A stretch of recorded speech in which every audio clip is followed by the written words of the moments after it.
Danful offers unparalleled curated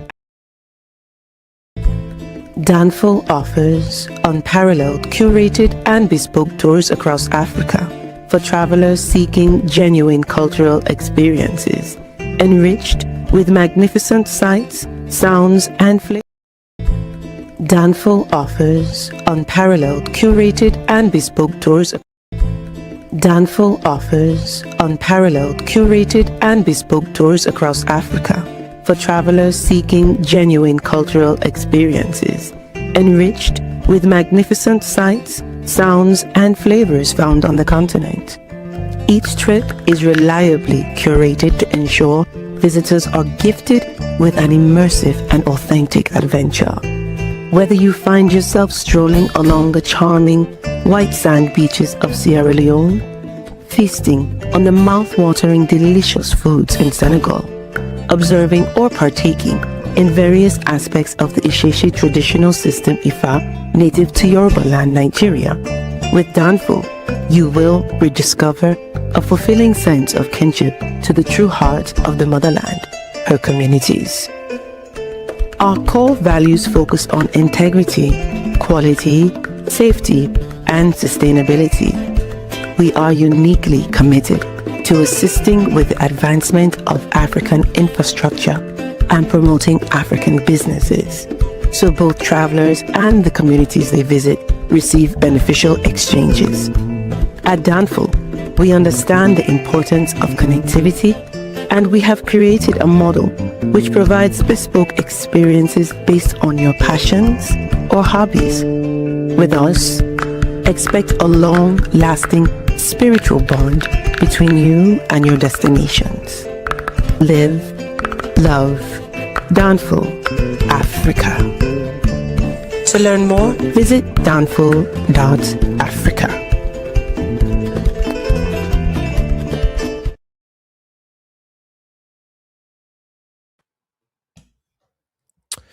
Peace, family. We are live again. Dynasty Mirror Search for Huru. I'm having some technical difficulties with my camera on my desktop computer. I don't know why. Let's see if I get this going. Give me 1 second, guys. Okay, the light is on. The light to my camera's on, but the camera's not on. Okay, anyways, guys, we're gonna roll. Greetings, everyone. Thank you so much for joining Dynasty Mirror Search for Huru. You guys know the drill. Please hit that like button. And please hit that like button. Also, make sure you share. And make sure, there we go. Okay, guys, let me get this down. Let me get this together a little bit. I just been having this camera, man. It's just, now I went back off. Okay, it's unplugged. All right. Guys, we're just going to roll without the camera. And I'm just going to start live streaming with my laptop. Okay, now he wants to fall off. Okay, whatever. All right, everyone. Like, share, subscribe. Please like, share, subscribe. Also, make sure you visit donfo.africa. Again, please visit donfo.africa to learn, what we're doing, where we're traveling to, where we're going, all that good stuff. Shout out to everybody that's already in the chat room. We got an interesting discussion. An interesting discussion today. Okay. What's Black people's obsession with socialism and failed dictators? And I would say this, and we'll get into it. Black people are worse off under socialism than they were under Jim Crow. Again, Black people were worse off under socialism than they were Jim Crow. But we'll get into that here in a second. I'm going to try to get my camera working. But in the meantime, we got a couple of announcements. Announcement number one, we are rolling to South Africa. Still plan on going to South Africa. That is going to be May 25th through April 2nd. Again, May 25th through April 2nd. We are rolling to South Africa, again, May 25th through April 2nd. If you're interested in joining us, please visit donfo.africa. Again, please visit donfo.africa if you're interested in joining Now we are also going to Senegal May 25th. Oh, got a camera here. Got a camera, y'all. We got a camera. Okay. We kind of cooking with fish grease, y'all. We kind of cooking with fish grease. Also, May 20, no, I'm sorry. May 9th through the 18th. May 9th through the 18th, we are rolling to Senegal for the Jazz Festival. So if you're interested in joining us in Senegal or joining us in Cape Town, now the Senegal trip is filling up fast. I got 4 spots left. As far as Cape Town, wide open. If you want to roll, please visit Africa. Again, please visit Africa to learn more. We are also rolling to Nigeria in August for the Oshun Festival. That's August 9th to the 18th. Zanzibar in September for Safari Blue. That's September 20th to 29th. And then we're going to, um, no freeze up on me. Then we're going to um, Ivory Coast and Ghana in November. So if you're interested in joining, please visit Africa. Again, please visit donfo.africa. Somebody says Senegal airport trash everywhere. Let me say this. Hold on. Let me stop this screen.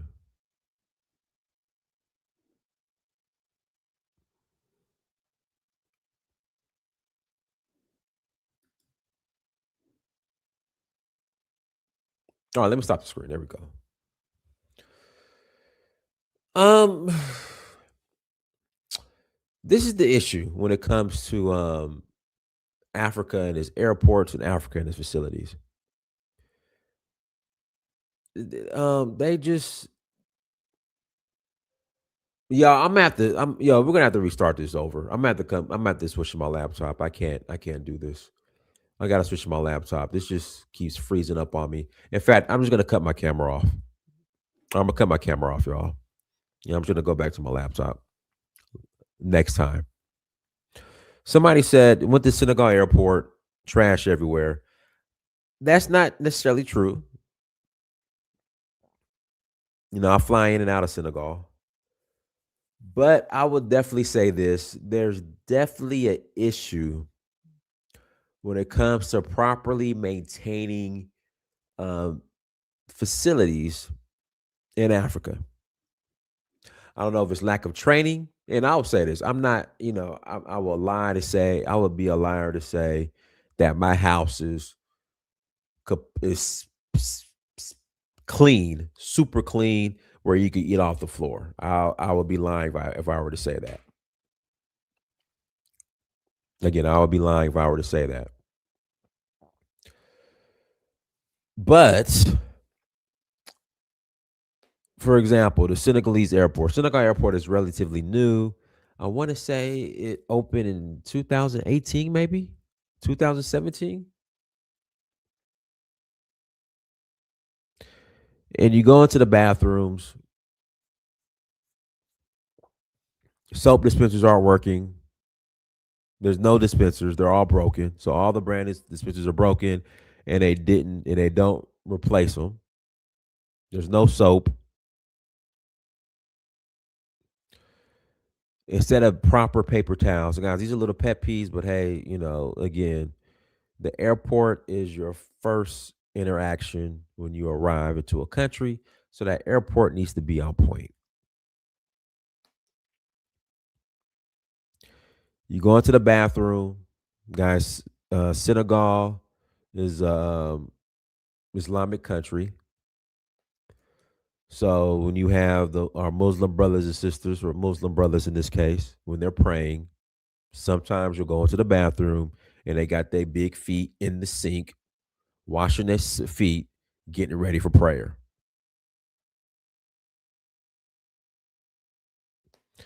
Do not put your big Senegalese feet in the sink in the bathroom before prayer. Those sinks are meant to wash your hands. And then if you want to take some water and splash on your face, that's fine. But you do not wash your big feet in the sink. That's not what it's meant for.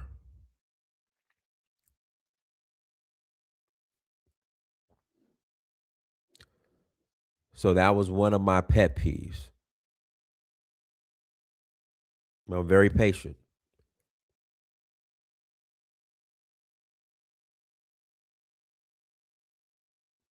Yeah, yeah. You go into some of these airports in Islamic countries, and you see feet being washed before prayer in the sinks. Nah, stop that. No, no, that's not cool.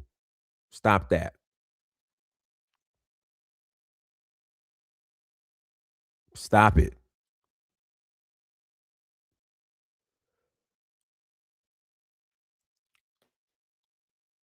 In Sierra Leone, the country I love, my country, Sierra Leone, Freetown City Hall, which is the tallest building in Sierra Leone, which is again a brand new building. I want to say opened maybe 2020, 2021.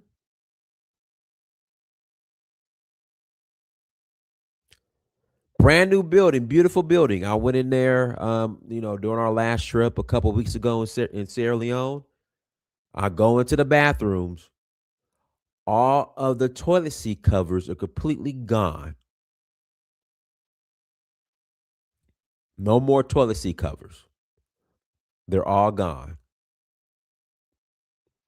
No dispensers in the bathroom. The floors aren't clean. So I will admit we have a problem in maintaining our facilities. And again, I would be lying to say that my house is spotless. I would be lying. But again, these are your government public facilities, and they need some cleaning. And these are beautiful airports, beautiful uh, government city buildings, brand new, and they are not being properly maintained. Somebody said they stole the toilet seats. I swear to God, I went into the bathroom on the first floor at Freetown City Hall. All the toilet seat covers gone. Gone. No dispensers, no toilet paper, no dispensers to wash your hands. Like, it's like, come on, y'all.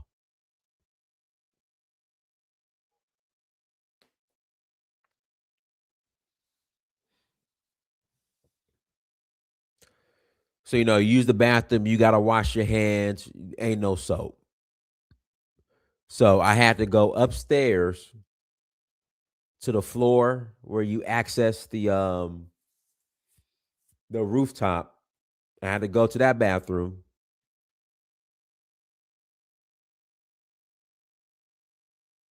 to wash my hands.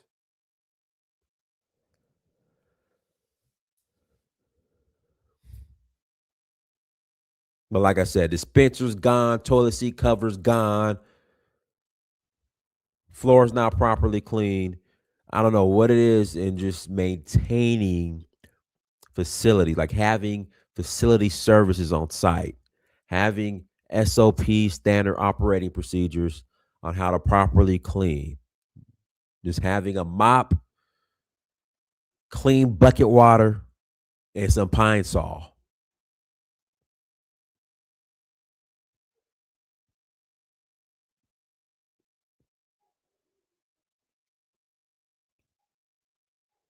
And I'm not trying to be on some bougie American stuff. I'm like, y'all, this is a brand new multi-million dollar facility. This is not a hole in the wall uh juke joint restaurant, hole in the wall juke joint. This is multi-million dollar airports, multi-million dollar um uh government facilities that are brand new, spanking new. That we are not maintaining the facilities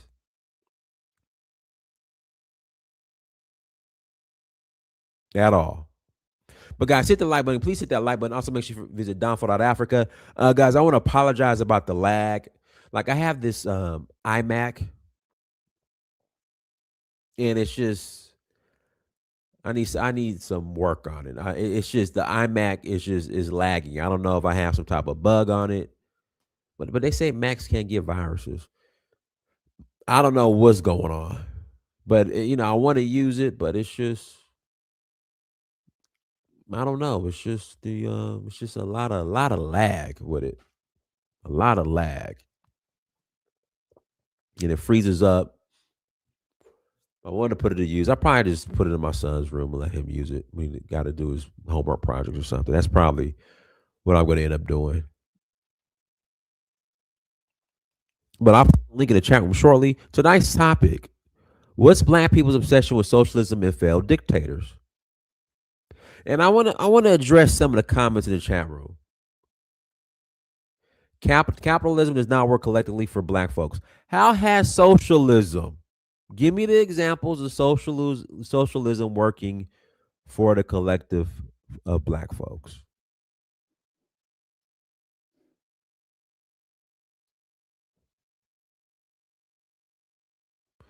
Hey, this ain't my Obama internet. All right, I got Xfinity fast Wi-Fi. Okay, strong Ethernet Xfinity connections. All right, no Obama phones over here.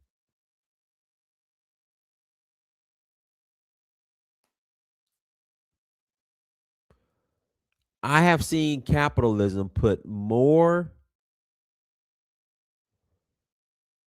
and I'm not saying capitalism is perfect. Capitalism is definitely flawed, but you cannot replace capital. You can't complain about capitalism and replace it with a failed system or ideology like Marxism, socialism, and communism.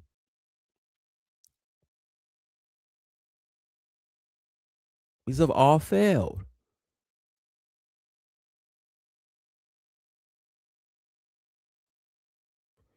I was watching a video earlier before I came on with you guys in regards to some of the black success and black businesses here in Atlanta and some of the larger black businesses.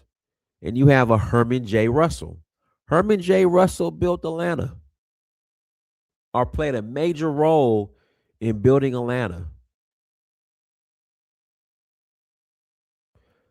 Played a major role in the concessions.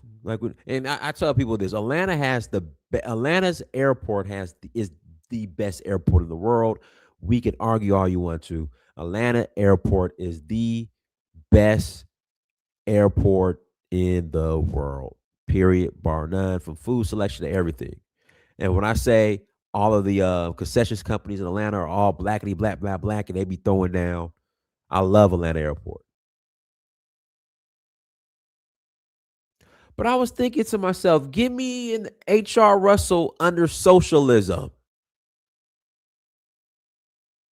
All this black excellence and black wealth and blackity black on black businesses and that you talk about it. Give me the example of striving black businesses under socialism.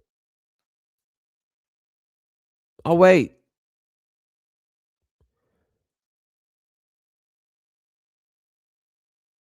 give me the Herman J. Russell under a system of socialism. Give me the Madam C.J. Walker. You might not explain. I'm sorry. You might not agree with Madam C.J. Walker for putting lie and straightening women's hair and perming women's hair. Because the argument was, well, these countries are hit with sanctions. That's the excuse um, everyone wants to use whenever we have these talk about socialism. Why has it failed? Communism, why has it failed? Marxism, why has it failed? Well, the capitalist countries are always interfering. That's the argument. But if you look at the black successes here in America under Jim Crow, the ultimate interference,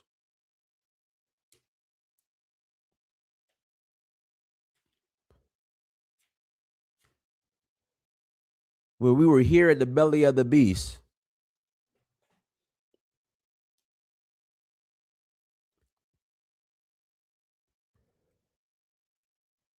What's the excuse for socialism if you have your own country?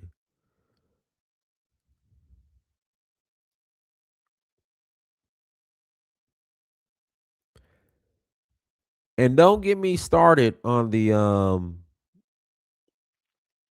some of these socialist leaders have been the most brutal, corrupt leaders ever. Again, these socialist regimes have been some of the most brutal, corrupt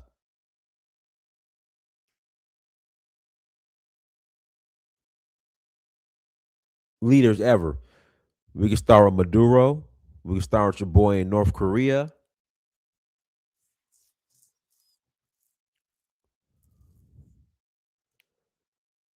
We could start with what's his name, Basuko, and what was it in Central African Republic?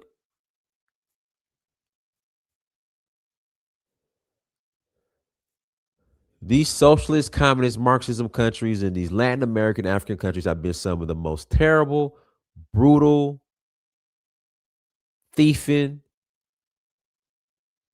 terrorize their own citizens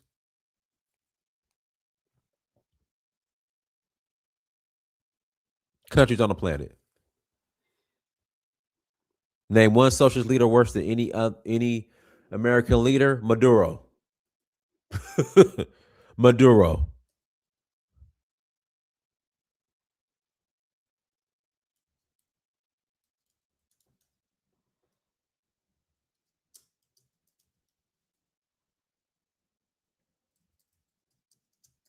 There you go. And that was real quick.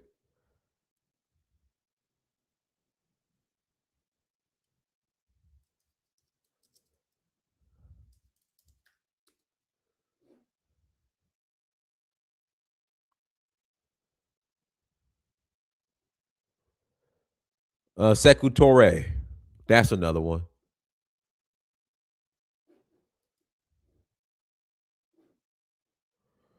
Let's see here.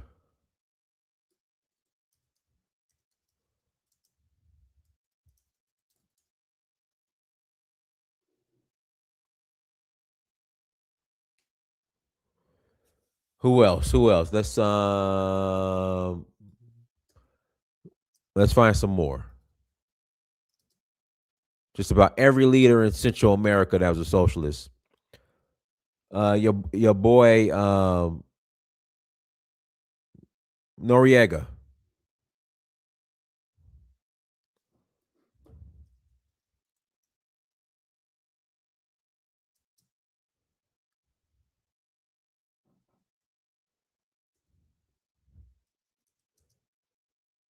Hell, I throw Castro in there.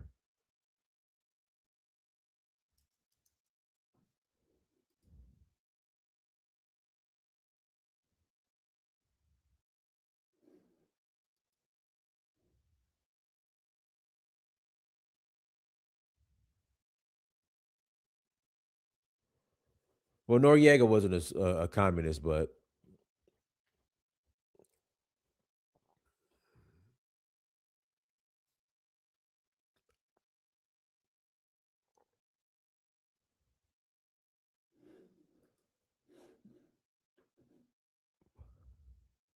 definitely Castro.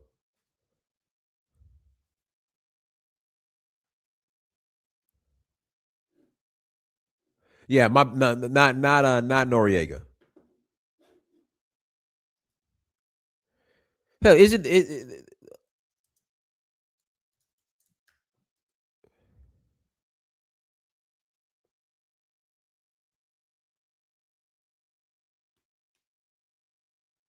Marxism? Here we go. The president of Eritrea. That's another one. The president of Eritrea.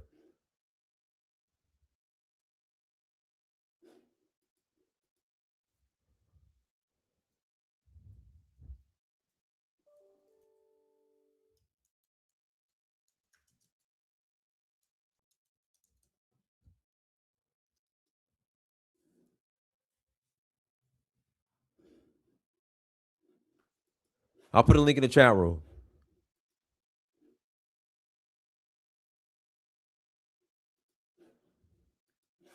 But in closing, socialism has completely failed.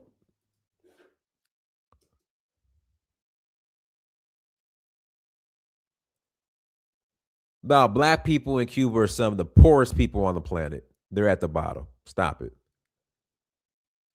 Links in the chat room. Black people in Cuba are some of the most poorest people on the planet. Black people in these social Latin American countries are some of the most poorest people that have the least access to opportunities on this planet. Go ahead, Wildflower. Hi, good afternoon. Is it good afternoon? I don't know what time it is. Hi, Dynasty. Hi, Hey. everybody in the chat. It's kind of late here in the UK, but I just wanted to add my little 2 cents, two two pennies into the conversation.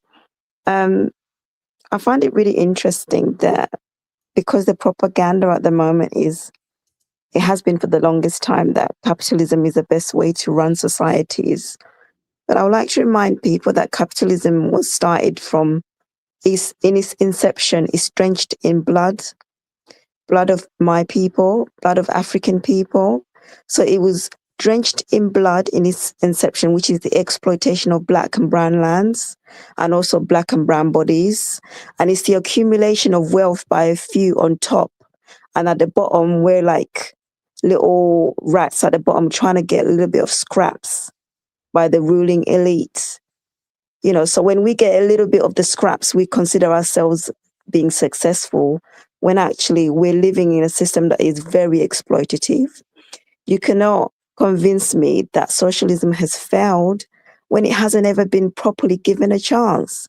Whenever leaders have tried socialism, they've always been undermined by the West, which their way of running economies has to be the capitalist model, which makes That a few rich and the Wildflower, most of that's an excuse. Since the beginning of time, other men have interfered with other men and their ideas. So I'm getting tired of but that the doesn't make West. it an excuse. That doesn't make it an But excuse. It does not under. I that's just wanted to, how when you have a country, when you have borders, there are going to be other people that are going to challenge you, whether it's the West or people within your borders or people next door that but also. those people that are they're undermining the socialism. So socialism has not been given the right chance to flourish because it goes against the accumulative model, which is capitalism.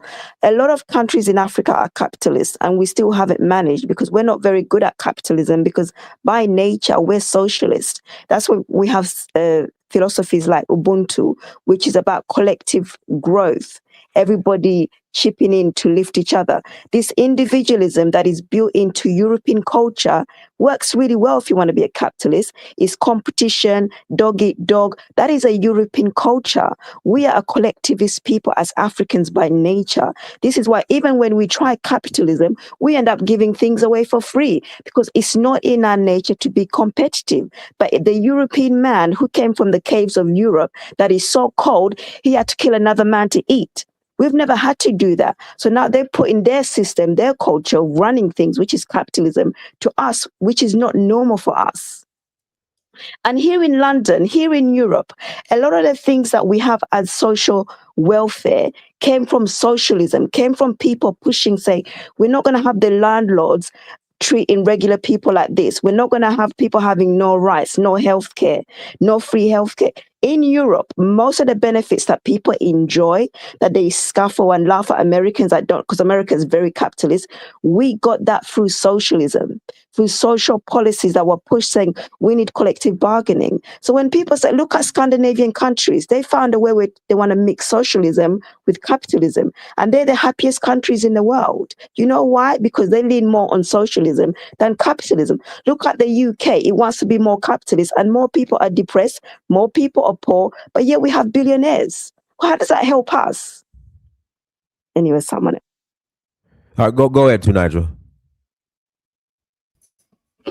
For having me, Diners. Thank you, the panelists and the chat, and the viewers. By the way, I think you know there are. I like to separate them into two parts. There is the economic system and the political system.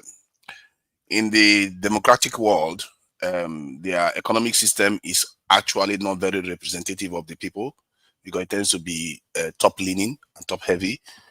We all know how rich the richest people in America are, and in the socialist system, which may be as a freak of nature, the way history turns out.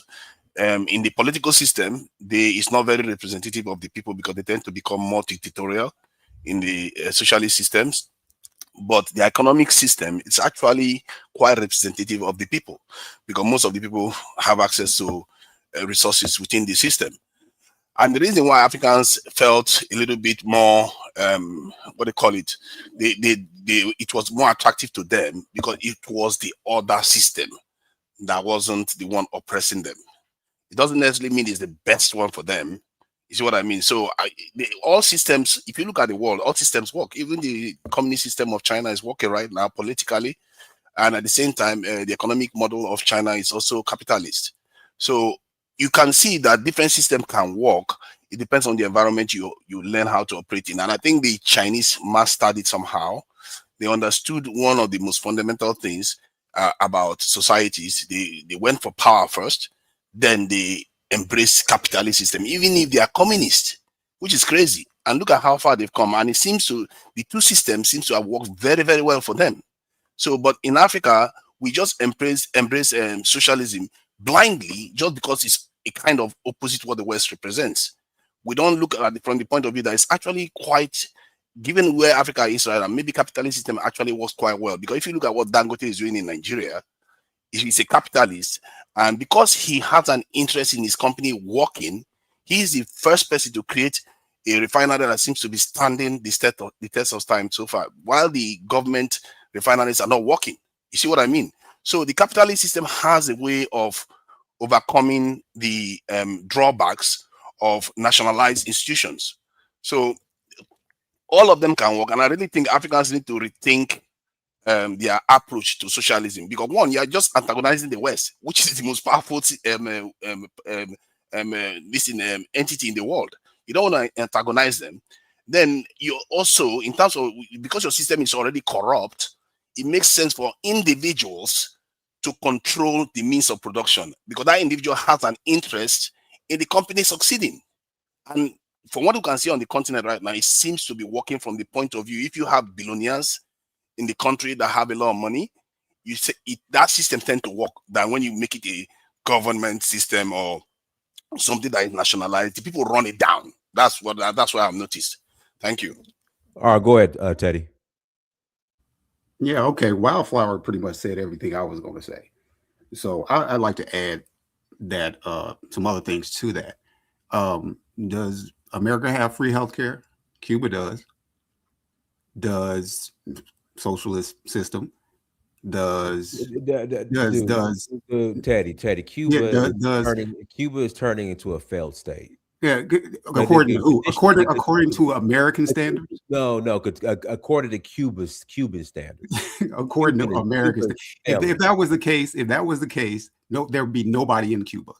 And they're leaving by the boatloads. Look it up. Like they are leaving by the boatloads. There'd be nobody in Cuba. They are leaving by the boatloads in Cuba. Where's the evidence of that? Where's the evidence? I'll pull it up. No worries. Okay, yeah. But anyway, like I was saying, they have free healthcare. They have free paid college. How many are you a college graduate? Do you still have, not trying to get in your business and whatnot, but do you have student loan debt? There's no student loan debt in Cuba. China's a socialist country. There's billionaires in China. What's the excuse there? Is President Xi of China? Is he a dictator? Vietnam's a socialist country. What's the excuse there? Oh no, he's definitely a dictator. When's the last time? How is he a dictator? When's the last time China has had a fair election? They don't have election. They have a different. They have a different. They have a different political system that works for them. Trump was to do the same thing that Jinping is doing, these people will go crazy. Even all you socialists here in America will lose it. And under a socialist system, the socialist is determined by the people. People have to agree. The majority of the population have to agree that we're going to live like this. We're going to live in a social system, and the government is going to support us. That's not how it works in China. That is exactly how it works. China is authoritarian. China is not authoritarian. So when's the last time they've had an election? They don't have elections. Okay, no. Let me put it this way. They do have elections.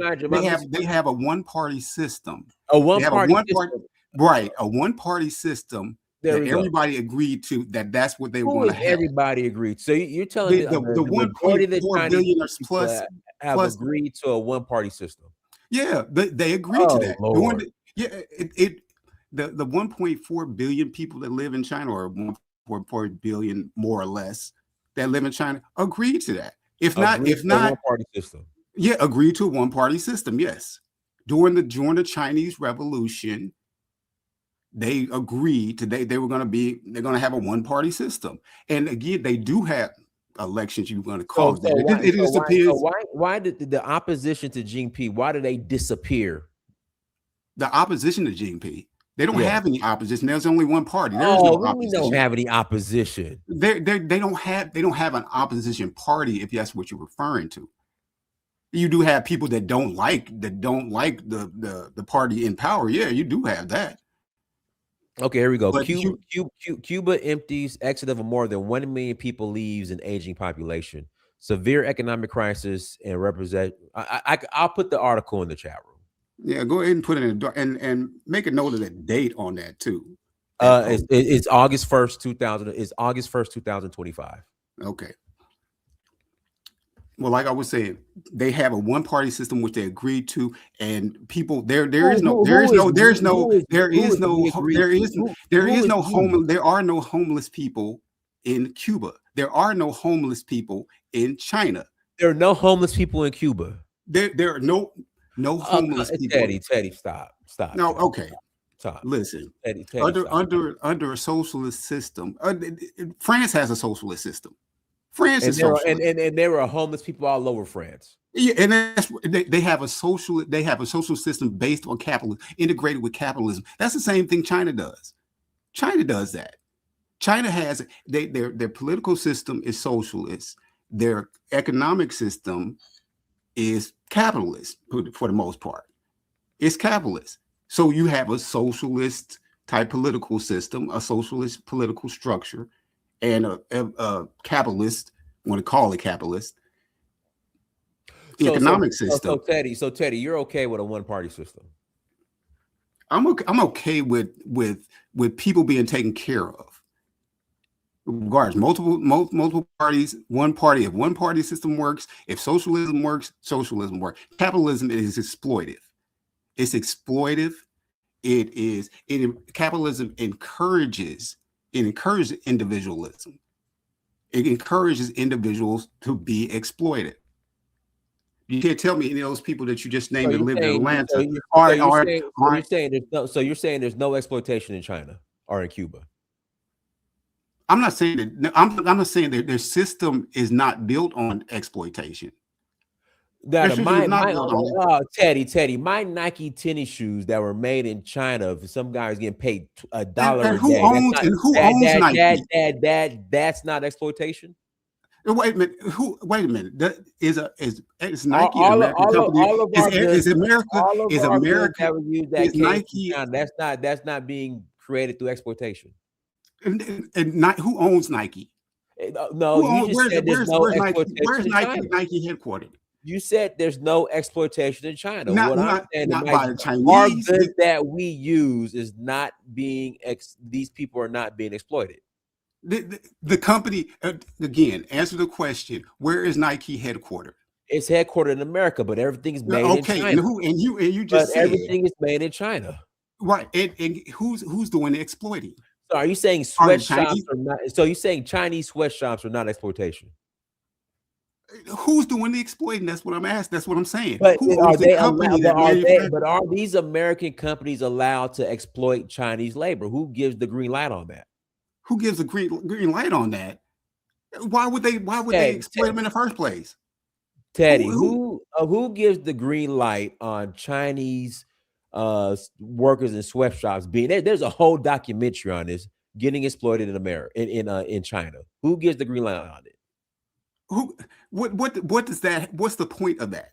The point I'm saying is you're saying that capitalism exploits, and then you bring up the example of China, and Chinese are getting exploited under their own system that you claim is social, that you're saying is socialism. Chinese are not exploiting other Chinese. Americans exploiting other Chinese. Dude, Teddy, stop. Teddy, who owns the sweatshops? Teddy, who owns the sweatshops? Who owns it? Nike owns the sweatshops. Nike owns the sweatshops. So now you're moving the goalpost. That is, I'm not moving it anywhere. You ask who owns the sweatshop. Nike owns the sweatshop. So you're saying the Chinese that are being exploited in China, that are allowed to be exploited in China, that is America's fault. Who's doing the exploiting? That's the point. Who's doing the exploitation? The Chinese are allowing it. The Chinese.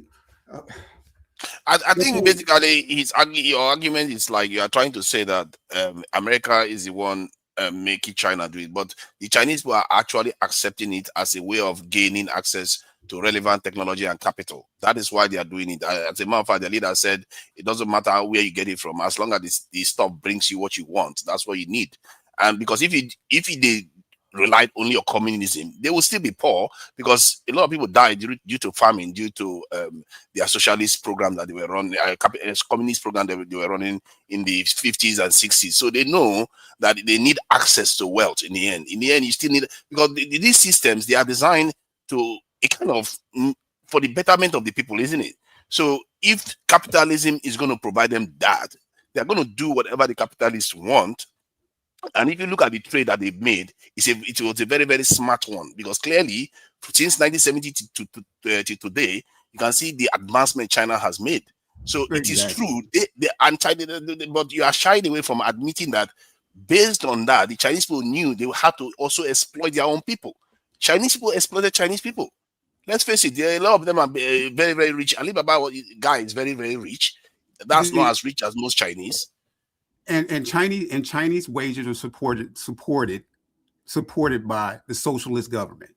So that difference, that say you're making $7 an hour, and they only make $3 an hour in China. Well, their housing is covered by socialism, food is covered by socialism. That's socialism. The people are taken care of under socialism. Their health care is subsidized. Have you seen the living conditions that these Chinese sweatshop workers are living in, Teddy? Teddy, stop. What the millionaire? Have you seen China? Have you seen images of China lately?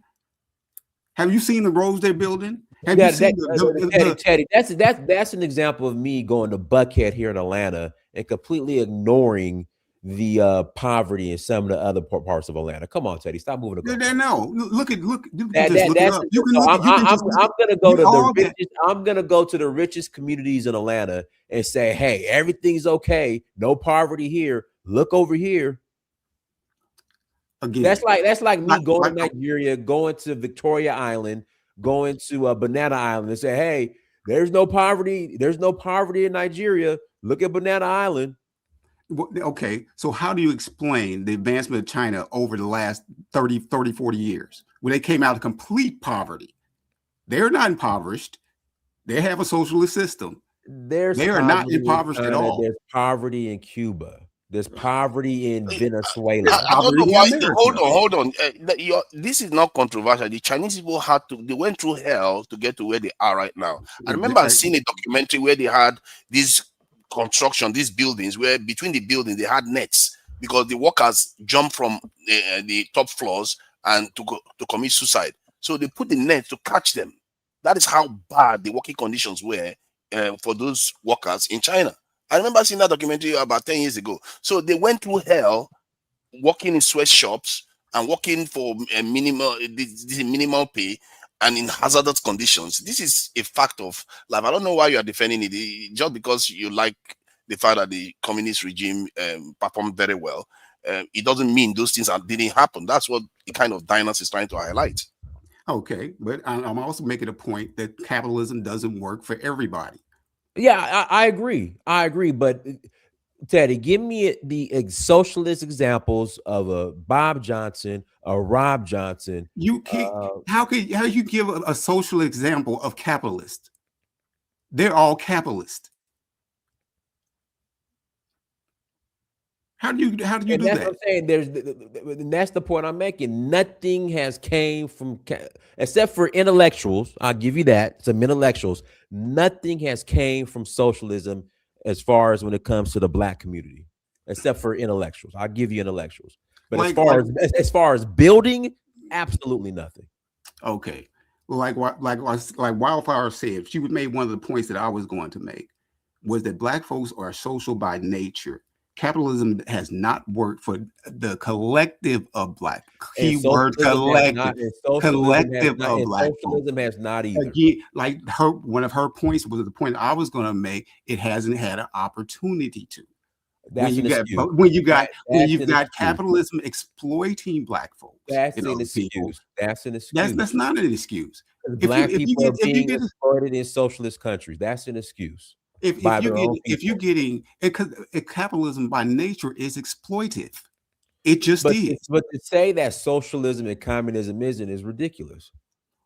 You've had some of the largest famines under communism and socialism. You got famines under capitalism. Not at the level of communism and socialism. How is that not true? How is that true or not true? You got family right here. Well, it's a different level. Teddy, where do you live right now? See, the issue I have with the so-called black socialists, you guys refuse to do anything socialist related. You refuse to relocate to any of these socialist countries. You stay and you thrive in capitalist societies. Where I live is my business. Oh boy, here we go. I know. Okay. Yeah, no, you asked me I'm just saying, like it's capital. I mean, socialism. We are on the great. I'm not gonna tell people where I live. Socialism, I live in Atlanta, Georgia. Socialism. Okay, that's where you live. I used to live there, and so I know what you're talking about. Socialism, Marxism, communism makes a great T-shirt. Like what's this guy Che Guevara with the red communist star? Great T-shirt. But an absolutely failed ideology and system. Capitalism is these capitalist systems are debt-driven systems. That means that people are in debt. They owe somebody some other money. You can how do you have any freedom if you constantly having to pay somebody off?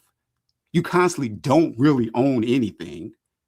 You don't own anything. Under socialist system, some communist countries, you don't own anything, but that's the nature of socialism, communism. It's collective. So everybody owns everything. But from what we have seen that. Tonight, let me do this. Let me pass it to Tinga BC, then I'll pass it back to you. Tinga BC, go ahead. Hello, everybody. How y'all doing today? Doing good. Yeah. That's good. In my opinion, I would echo some of the sentiments that I guess he said that Wildflower, because I just started listening like 5 minutes ago, that Wildflower said. When you break down the words, when you look at capitalism, the root of capitalism is cap, which comes from caput. When in Latin that means head, single, individual. And then when you oppose that to a word socialism, the root of that is soc, which that is together, partner. And then even when you look at communism, quote unquote communism, the root of that is community, together. So in essence, in theory, if you're talking about socialism and communism, it would be more, I would say, it would be more conducive to our people because historically that's just how we operated, communal, social, going towards society. In practice, I would say that ideologies are just ideologies. They're not one is going to be inherently, I would say, better than the other. It just depends on who's implementing it. So if you have despots that are implementing capitalism, you're going to have a despotic version of capitalism. If you have despots that are operating in communism, you're going to have a despotic version of communism. Intrinsically, it would be best to take the best parts of capitalism and implement them with socialism and implement them with communism and mix them together. The ism and schism thing is really inconsequential. What the sister, according to what the brother said that she said was correct. Socialism and communism haven't been given the ability to flourish on a massive scale, because once those things are implemented, the power structure, which is the United States, England, Britain, I mean not Britain, France, just the whole Anglo-American establishment. Once you are capitalist, or I mean, once you are communist or socialist, they will try their best to limit you. Trade will not be actualized if you are doing things that don't Do me a benefit favor. them. Explain Tanzania and the Julius Nyerere. Tanzania, Julius, I can't, off the top of my head, I'm not So versed. under Julius Nyerere, Tanzania switched to communism or socialism, and Tanzania almost collapsed. And Julius Nyerere said it was a mistake. Yeah, in this specific climate, it's not conducive to just do communism solely. You, in order to have successful communism, you need a base.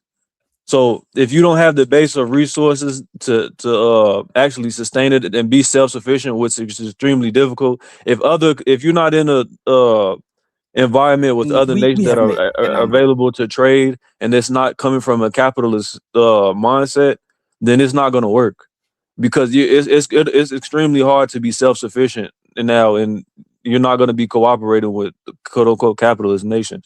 But again, I'm inherently, like I said, it's not about the ism and the schism. It's the people that are implementing it. Like if you look at feudalism, it's the same way. Like it's just you have people that can be exploited and you have people that can be exploiters, but it's not exclusive to capitalism. It's not exclusive to socialism. It's not exclusive to communism.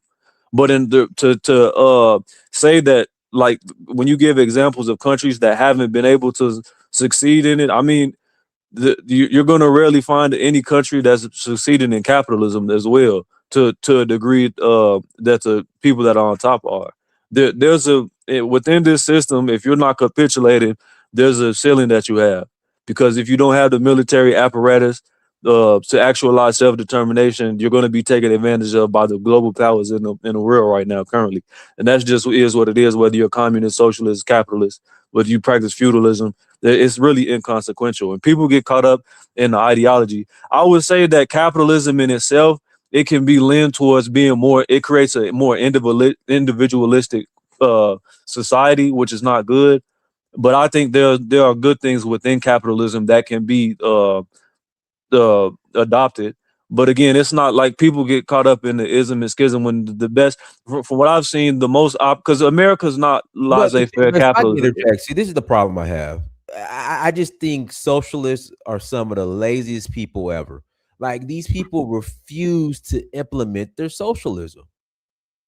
But it's because it's not lazy. It's the fact that it's difficult.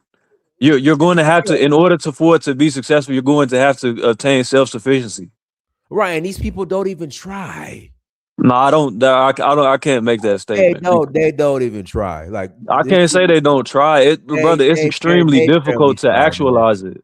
They barely try, man. They won't taste their own medicine. Like, trust me, I understand the Che Guevara t-shirts and no, it's not Che Guevara and yelling Castro and all this other stuff, but these people live in capitalist societies. Brother, there's very little options with the current world. But I'm not saying that, like I'm saying, in essence, it's not about the ism. You got North Korea. You got North Korea. No, North Korea doesn't even have open immigration. You got Cuba. Cuba, yeah, you can again. Cuba doesn't offer open citizenship. If you're not a born Cuban, it's going to be extremely difficult to obtain citizenship within Cuba. You got Venezuela. Venezuela is not about to be no socialist country in the next 3 months.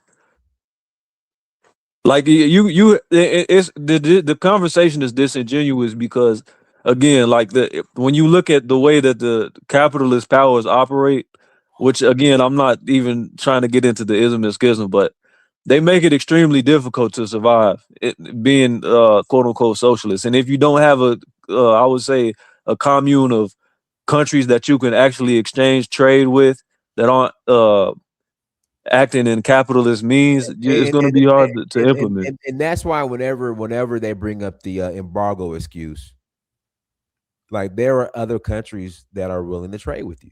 Yeah, and Venezuela was one of them. And what did America do? And what did America do? No, you cannot trade with them. Told Cuba or Venezuela, you cannot trade with Cuba. They don't like Russia trading with Cuba. They don't like China trading with Cuba. They don't like China. America doesn't like China trading with Venezuela. America doesn't like China trading or Venezuela trading with Iran.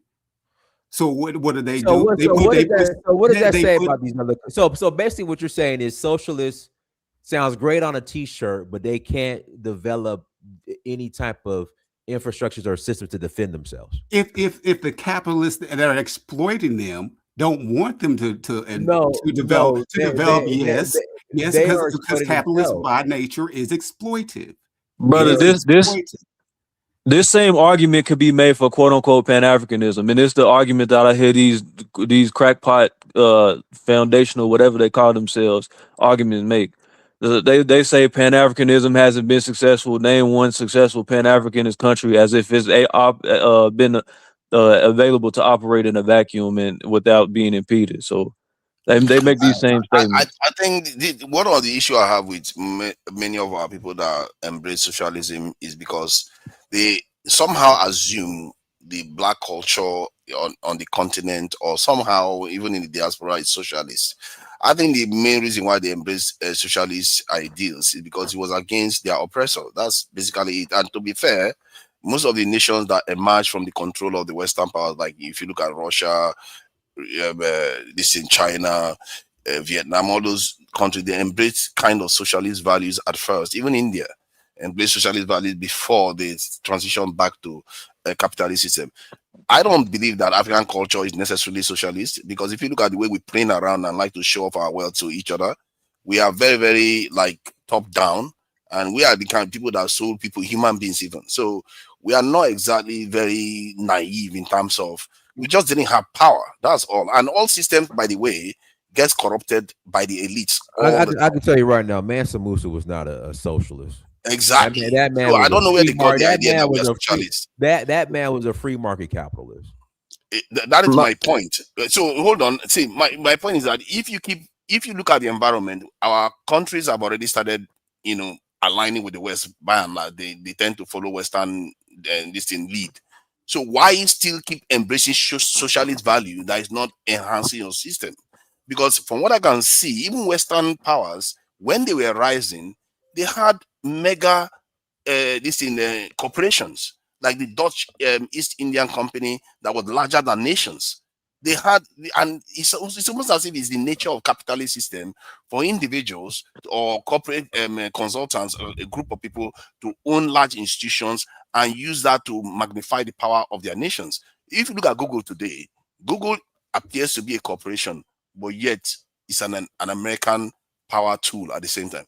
So you have to study how capitalism moves. And from what I can see in Nigeria, I repeat it again, I see signs that there is something about individual power and wealth that it kind of inoculates that system from corruption. Because if you have a socialist system, once you corrupt the system, everybody's corrupt. But if you have somebody that's a billionaire, yes, he's a monopolist, he would talk down to other people and may not be very fair to all his workers, but he has an interest in maintaining his wealth. So he will want to grow it. And because he wants to grow it, that nation is going to benefit from that growth, like what Nigeria is gaining from Dangote refinery right now. Like almost all Western countries gain from super companies, from Elon Musk today. That's how capitalist systems work. And I think we in our community have to understand that, because we just instinctively flinch against capitalism because we saw that in the 60s and 70s, socialism was a thing to do if you want to oppose the West. And I really think our people should be more aware of it. And let me play this video real quick. Mistakes.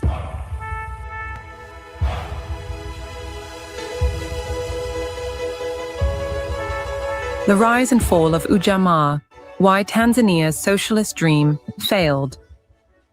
Welcome to Geo-Africa, where we unpack the untold stories of Africa's history. Today, we dive into one of the most ambitious social experiments on the continent, Julius Nyerere's Ujamaa. In the 1960s, fresh from independence, Nyerere dreamed of uniting Tanzanians through Ujamaa, or familyhood.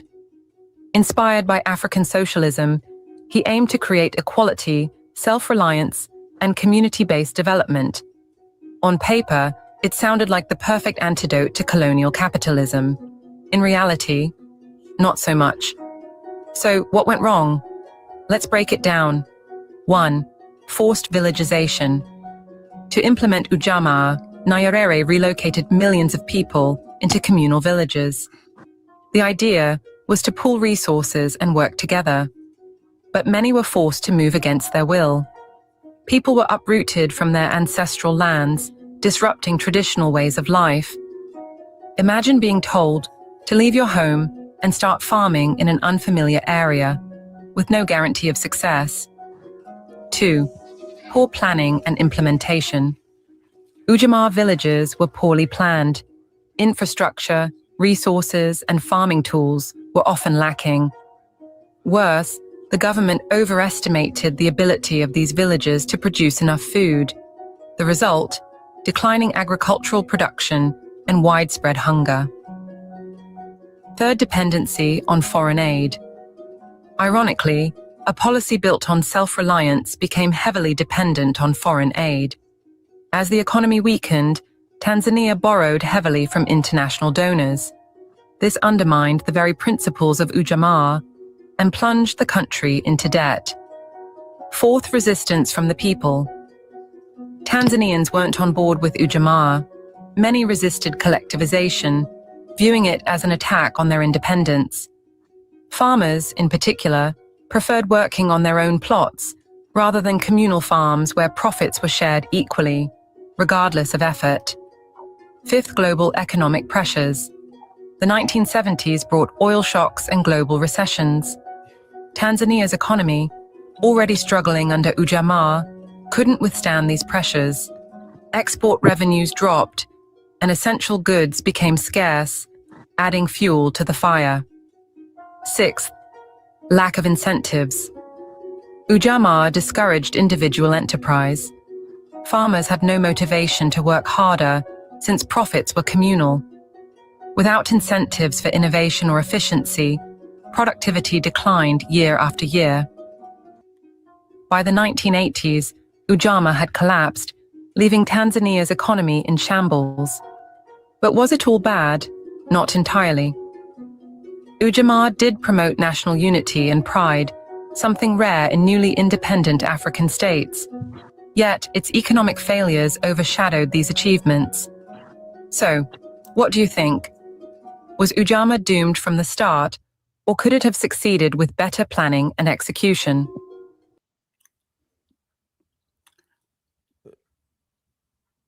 Julius came out himself in his own words and said that him shifting to socialism was a mistake. He said it himself. He didn't blame the West. He didn't blame being sabotaged. He said that it was a mistake, period. He didn't blame sanctions. He said himself it was a mistake. It just said in that report that, go ahead. Yeah, I mean, to that's what, and again, no one's saying that it's 100% the fault of people that are outside of the nation that decides to go socialist or quote unquote communist. What I'm saying is, when those nations get to thrive, it's not, we can't act as if they're operating in a vacuum so where they're not going to be disturbed. That's my thing. Yeah, there are people that have badly implemented systems. And like I said, in my opinion, it's not about the individual. Like, it's not about capitalism being inherently better than communism or inherently better than socialism. It's best to take the best practices of all the systems, combine what works and throw out what doesn't, and then you form something like that, form something that benefits your specific group of people. Getting caught up in the isms and schisms is stupid. I think that is true. I think one of the things I noticed is that, you know how the Europeans came to America and the natives started spoiling due to the diseases that they brought over. That is how capitalist system behaves. They are more resilient to failure because most of the wealth is held in the hands of a few that have interest in growing capital. They want to make more money.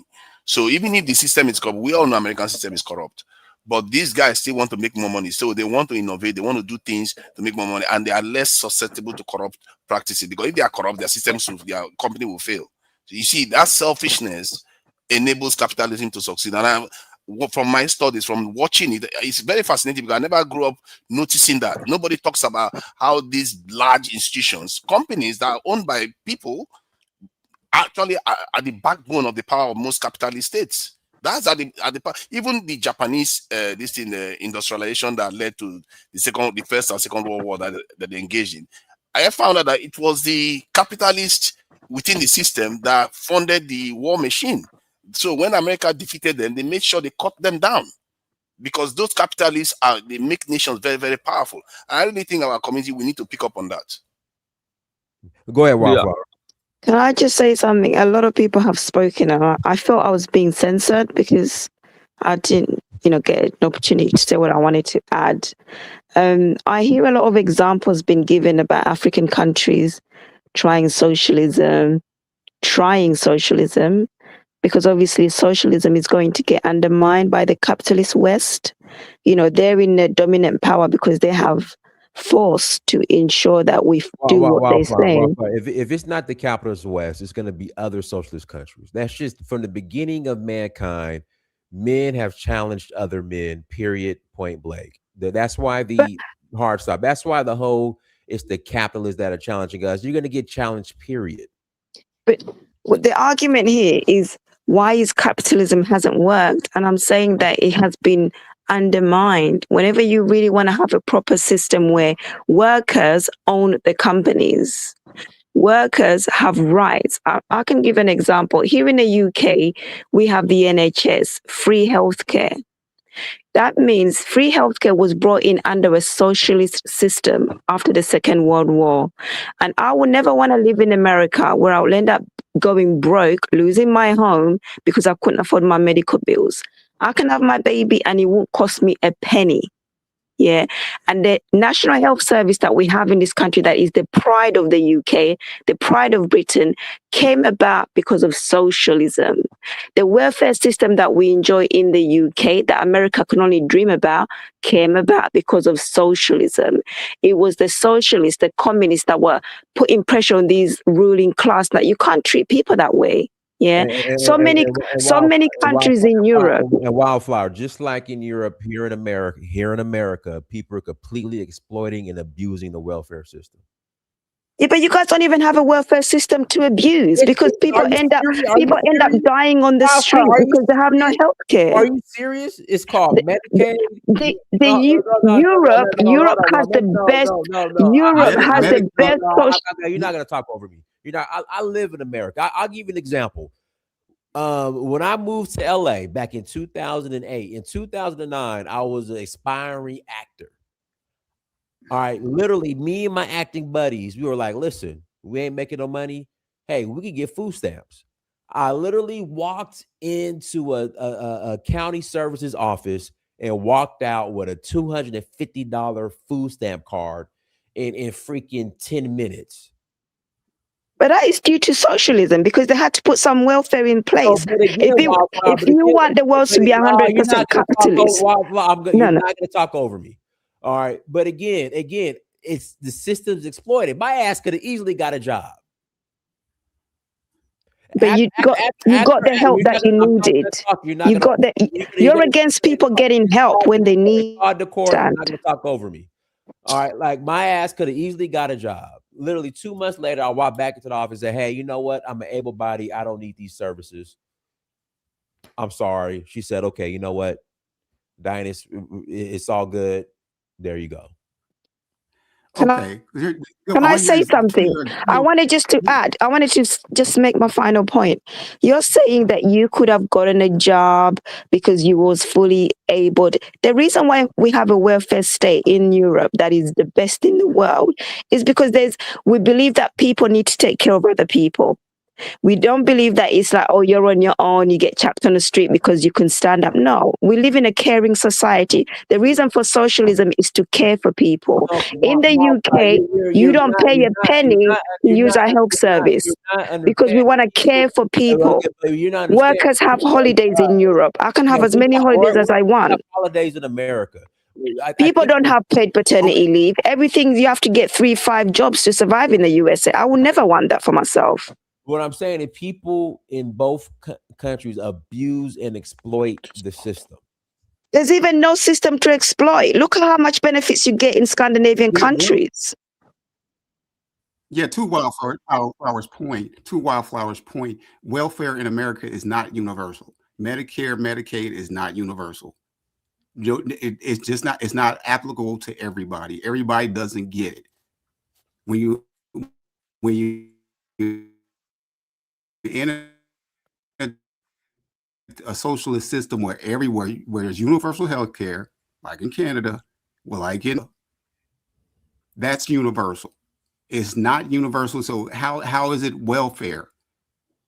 How is it welfare? It's not universal. Universities.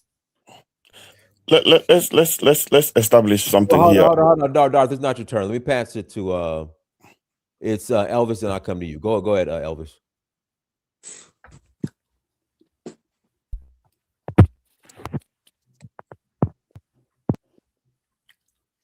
You getting me, guys? You're on your Obama phone. Nah, you can hear me. I just put it on speaker. Take it off of speaker. You sound is an echo. I'm saying you're on your Obama phone. Echo, okay. Let me take it off speaker. Okay, how about now? Go ahead. All right. Look, I mean, it was FDR who, it was a Democratic president who brought the social safety net in the United States. And I guarantee you, a lot of people who benefit from those social safety nets will be desolate without them. Single poor mothers, poor families who are working but still can't make ends meet and have to get, a food stamp or, a Medicaid, a Medicare for their family members. They will be desolate without those services. The thing about socialism is you need a dash of capitalism to make it work. And there's no capitalist country without socialism within that country's, system. So the point is you have to make enough money through capitalism. You have to socialize the cost and socialize the profit. With capitalism, you socialize the cost and privatize the profit. So a lot of capitalists become insanely wealthy and the poor gets poorer. Whereas in socialist countries that kind of has a panache of capitalism, like the Scandinavian countries, where they have a lot of business and trading, but they then share the profit with the citizens of that country. They provide free education, free healthcare, and all of that is coming through the proceeds of the trade from that country with other nations. So it's a mix of capitalism, but the benefit of that proceed goes to the people socially. So you have to mix it with capitalism. But Dinus, like you were saying, in your mind, as a young broke guy, you shouldn't have got the social safety net there because in your mind you didn't deserve it, even though you needed it. It was there for poor people. In that moment, you qualified for it. You're a poor person. You wasn't working. You didn't have the means to support yourself in that moment. So you qualified for it and you got it. So you can't blame the government for giving you something that you needed. It makes no sense to me when you say that. But I'll pass the mic. I just want to come in and give my 2 cents. All right, go ahead, Darth. Yeah, I agree with Elvis right there, because but it seems like you need the initial push. Like there's 2 things: the initial push to actually accumulate wealth, and then you need to distribute that wealth. But what happens sometimes with capitalism is it gets to a point where it becomes so monopolistic that the wealth doesn't get distributed. So it's kind of like eats itself, and like the Ouroboros, you see. So now the people are not buying because the people are poor. You've monopolized everything. So you need to redistribute the wealth that is created as well. But I understand the point that's been made. Darth, who's buying under socialism? Who's buying under socialism and communism? Yeah, hold on. You understand? Let me make my point. So you need the initial wealth to be made. Yes, you need capitalism. Like in America, the first investors were the farmers, the people, the landowners. They invested in a lot of these businesses. You need that, but then you do need a socialist system. If you don't have it to control this capitalism, then it becomes like an Ouroboros. You see, so capitalism, it is the initial push, and as rightly so people understand. But one thing I want to ask, I want to clarify something to Niger. The African leaders didn't choose socialism out of inertia, as is the opposition to capitalism. They chose it because it was operationally more expedient to them to align more with the countries that will give them means in which they can liberate themselves first, and then also liberate themselves, and then actually renationalize back the wealth that's monopolized by the corporations before as well. So it was more expedient for those governments back then to make the government stronger, to renationalize and take back the resources from the old colonial organizations. So it was not out of inertia like that. But I want to correct that. Inertia, now you say expediency is a form of inertia. You are nudged in that direction because of the necessity. Yeah, I'm not saying an inertia like the way you kind of framed it before, like, oh, they went for it because it was just more, they're opposed to the West. It's more opposition to capital. It's more expedient for them personally to make their government stronger, and more expedient for them. That's exactly what you just said. Even if I put it in slightly different wording, it's exactly what you just said. The path was not entirely. You framed it in a way like as if they didn't have a kind of process of thought process to it as well. They just went with it because it's okay. If it's a form of correction, what you said is exactly what I wanted to say, and it was the part that was the only part they had, because if they went towards capitalism, they felt like, okay, I'm going towards the system of the oppressor. So it's not only about going to the system of oppressor. The oppressor already has all the advantage. He has all the advantage. How are you going to over leverage it? The situation with China, an African situation, what leverage the African countries have that's comparable to China for China to negotiate with the West in order to be able to do that external capitalism but internal socialism? What leverage did African countries have to negotiate back there? I think the mistake they made was assuming that working with capitalist principles they didn't adopt it properly. They made the mistake of thinking that if they work with capitalist system, it means that they are going to be compromised by the West. It turns out that the Soviet and the West were also undermining them. There was a policy of security minimalization on the continent that they were That's why even if you see the Soviets supporting African countries, they don't support them the way they support, let's say, Pakistan or India. They don't give them anything. That is the problem. You have to look at, that's true, but you have to look at the situation in terms of proximity and geopolitical leverage that the Chinese and all these other countries had. You see what I'm saying? So the Chinese had the scale, they had the population scale, they had the industrial scale. So they had no choice but to lure the West in and say, well, you can take advantage of us. You be the initial spark of wealth in China. That's what they did. China allowed them to be the initial spark of wealth. And China negotiated that you're also going to have to do technology transfer. But we don't have the scale to negotiate even at that level. We don't have the scale to negotiate at that level. We are small, tiny countries. Why should these big corporations care to pay back tax as well? China, when these corporations traded in China, they pay tax. The Chinese make them pay tax because the government was strong. So you need a strong government for socialism to work. You know, democracy and socialism is a slow process. It is so slow. You see, Tunaja, I don't know if I'm hearing, but I'll stop there. I'll go on. I'll stop there. I'll say some more later. All right, go ahead, Shaka. Peace. I was invited some months ago, if I remember rightly, for a conversation similar to this that happened to be tuned in. I couldn't join then, so I thought let me just join now and settle that, because I said I would at some point. And this is a very interesting conversation, but one that I find is very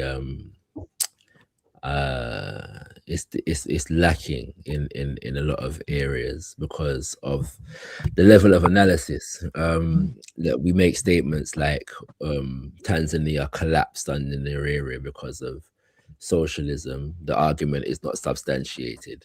apart from to say that Nyerere supposedly, affirmed that this was the case. And we make statements like Mansa Musa was a free market capitalist, and there's no argument provided to demonstrate that that was the case. You know what I'm saying? I think those little things, it just needs more to have a proper conversation and an intelligent conversation around these things. But the one thing I will say to the answer to the actual question is I think that more Black people in this day and age, consciously or unconsciously, have a greater obsession with capitalism, and some to a degree that is the obsession becomes one that is irrational, because we often are just regurgitating popular narratives without actual analysis. And I think that is the problem with what I was identifying before. For example, we say Tanzania failed under Nyerere and collapsed under Nyerere. There is no assessment of what did Nyerere inherit, because he was the first. I'm just going off the words that he said. That's all. But that's the point, and I'm saying to you that it's not sufficient to go. Even if he said this, which I'm challenging the idea that he actually said what you said he said. But even if he did, it's not sufficient to just repeat what Nyerere said. Well, he was the man in charge. He was the man in charge. Yeah, I didn't say it's irrelevant. I said it's not sufficient, right? You know what I'm saying? It's like just to say, okay, Nyerere said it. Okay, what if he did say it? Yeah, you know what I'm saying? Like, okay, it might be relevant, but are we not capable of taking the argument beyond that? And I'm challenging again the idea that that is in fact what he said, right? Because I don't know anywhere where Nyerere said that Tanzania collapsed because of Ujamaa. I'm not familiar with that at all. That is not anything that I've ever heard Nyerere say. If you let me play this, I think this is the clip right here. If you let me play, but go on. You're done. When you're done, go ahead. No, go on, play it. I'll respond afterwards. The one-party rule in your country, where you were president for 4 terms, during which time you promoted the principle of Ujamaa socialism, and you have acknowledged that it was a miserable failure. What lessons acknowledged that it was a miserable failure? The principle of Ujamaa socialism, and you have acknowledged that it was a miserable failure. The principle of Ujamaa socialism, and you have acknowledged that it was a miserable failure. What lessons in retrospect do you draw from that and the kind of economies that African countries might more profitably pursue? Where did you get the idea that I thought Ujamaa was a miserable failure? Well, I've read that you said socialism was a failure. The country economically was in shambles at the end of the experiment. A bunch of countries were in economic shambles at the end of the 70s. They were not socialist. Now, today, it needs so much courage to talk about socialism. Therefore, perhaps we should change the phraseology. But you have to take in the values of socialism which we were trying to build in Tanzania, in any society. And those values are what? And those values are values of justice, a respect for human beings, development which is people-centered, development where you care about people. You can say, leave the development of a country to something called the market, which has no heart at all. Since capitalism is completely ruthless, who is going to help the poor? And the majority of the people in our countries are poor. Who is going to stand for them? Not the market.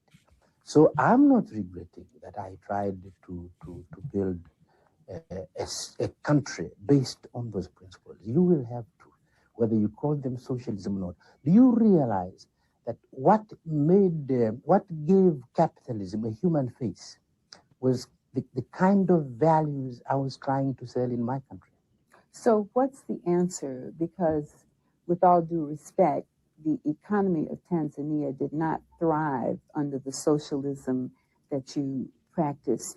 So what do you see as the answer for African countries which are still predominantly poor? The problem is not a question of socialism. We have to deal with the problem of poverty. You have to deal with the problem of poverty in your country, and your country is not socialist. Or we're in trouble. People in rich countries don't realize the responsibility. So I don't know. I think you just proved my point there. So I don't think I need to say anything more on that as far as whether he said it or not. That's argument. That video certainly did not prove your argument, and in fact proved mine. And so to get back to what I was actually saying, we have to ask the question about what was the state of Tanzania when Nyerere became its president. Were they coming into a situation of an abundance of wealth that was squandered in the midst of the Ujamaa program? Is that what we're talking about here, to say that the country collapsed? Did the country in fact collapse, or did it just experience an economic decline relative to where it began or where it had developed to at a certain point during the journey of Ujamaa? And was Nyerere, and he made a point that I was actually going to make, which is the fact that the 70s were an economically challenging time for almost every country on the planet Earth, save for a few who were at the helm of a global economic system. We say, for example, a statement was made earlier concerning the lack of validity to the argument of economic sanctions on a nation. And the role that plays, and the idea that other nations were willing to trade. But then again, like, if we understand how global trade works, especially since the period in question that we're talking about, the 1970s, we would understand that global trade is conducted in the American dollar. So if the American nation state puts sanctions on a nation, economic sanctions, trade sanctions on a nation, that severely affects that nation's ability to trade on the international market. Why? Because international trade is conducted in the American currency, not just when you are trading with America or when you are trading with any other nation. Yes, and that has been a reality almost exclusively for the past 50 years up until very, very recently. So the point I'm making is we have to have more substance and analysis in conversations like these. Otherwise, we're not serving our people well. And when it just becomes an argument in just random regurgitations of statements that don't have any substance or foundation in reality, and we're not engaging in any intelligent conversation. All right, go ahead, Cosmic. Mute yourself. Yeah, can you hear me? Loud and clear. Yeah, okay. So this is my own ethos when it comes to this conversation about Marxism, socialism, communism, and all that, this rubbish. Look at, when it comes to economics, it's grounded on space and what you have within that space, right? And that space is going to determine your wants and your needs. So therefore, your economics and your politics should be derived from that state, or what is also in your neighboring perspective. So what is socialism? Okay, how can Europe define for you socialism when they have no resources, right? They had feudalism, they are morally and ethically bankrupt. I mean, what kind of socialism does this system of people who come from a square ground of a country or a landmass that produce nothing, a culture that produces nothing, right? So you cannot call free education socialism. It's a human right, because the reason why you have a brain is to accumulate knowledge, is to accumulate things and disperse things and put things into place, right? So there are some form of education that in human society, every person is entitled to if you're interested in. Would you call that socialism? No, I'm not going to call that socialism. That's just a basic human right. Should every person be entitled to clean water and clean energy, free internet in today's world? Yeah, it's a basic human right. You need that. I'm not going to call that socialism, right? But when you're looking at the system from the perspective of a psyche or of a mind that comes from scarcity, then free education is socialism, right? Clean water and the basic human needs is socialism. So we as Africans have to understand that to create the system that we want, we have to look at the landmass that we come from, right? So I am Nigerian. Okay, what should my economics be based on? Right? I have agriculture, I have tin, I have some uranium, I have a lot of gas, I have a lot of petroleum. So which means that I can afford to have free education. I can afford to give things that maybe someone in Europe should not be able to afford. So the point I'm trying to make here is that disperse all this word socialism, communism, Marxism. By the way, what's the name of that dude of that Max Leonard, whatever his name is? The dude never had a job, but yet he's trying to tell you about employer relationship. Dude came from a rich family, never had a job. So Africans must just go into their own system, and it's easy for us to find this. How did Songhai Empire run its system? How did the ancient Ghana Empire run the system? How did Canon Bonum run its system? What moral and ethical obligation did the ancient African man add to himself and his people around him? So that's just what I'm going to say about this topic. So all this Marxism, communism is just coming from a scarcity mindset. Human rights, your human right. You don't debate human right. You don't debate human needs. You brought nothing into this world. You're not gonna take anything take anything out of it. That's all. Thank you. I think human right is a statement that people make when in reality it's just human standards. Human right is not natural based. Nature based. It's about survival. It's always been about power. And when we say people are from environments of scarcity, nature inflicts scarcity to force competition. There is no use of an antelope pleading mercy with a lion that wants to feed. You as a people have to recognize that, hence why we are where we are today. I don't know where we got this idea from that we're like docile people. We're not that docile before. I don't know. We like to think that we are just holding hands and singing. No, that's not what we were. We're just unfortunate that we were not engaging in first world conflict and geopolitics at the time when the British arrived in sub-Saharan Africa and they took advantage of us. So we can't say because we fell for it then, we should not learn from it. We should learn from it, knowing what we know now. The world you're dealing with now is a dog-eat-dog world. You have to be competing at the highest level. And then you can afford to become whatever you want to become. Then I think somebody said that if you want to be a kind of nice man or something like that, you have to be a lion first or something. You have to be something ferocious. After you achieve power, then you can transform to whatever else you want to transform to. You can be benevolent, you can be a benevolent dictator, a benevolent superpower, whatever you want to do. But you have to seek power first before you can shape the world to your own whatever you want to call it. And also to say that the Europeans never produced anything. My goodness, how can we say that? Europeans, they during that period, they created the cannon, Gatling gun, and all the rest. That's what they used to conquer the whole world. They created the Enlightenment system. Yes, let me interject real quick. Well, for them to survive, right, based on the scarcity that they have culturally and ethically and morally, that's why they created the Gatling gun. Because their brain, in order for them to survive, that's the only context they can put things: war and robbery. Because if you look at the history of Europe, it's nothing but war and robbery. That is nature itself. Well. See, you are going to impress upon nature what nature impress on you. So if nature puts you in a dry, barren land, then your attitude and your behavior is going to be changed by your ecological circumstances. So God, or whatever you want to call him, put African man in a place whereby there's abundance. So there's no need for him to be in constant war like the European. So scarcity for the African man will be different from the scarcity of a European man. So if you want to look at things from a point of scarcity, right, for the African man, it would have to be something different.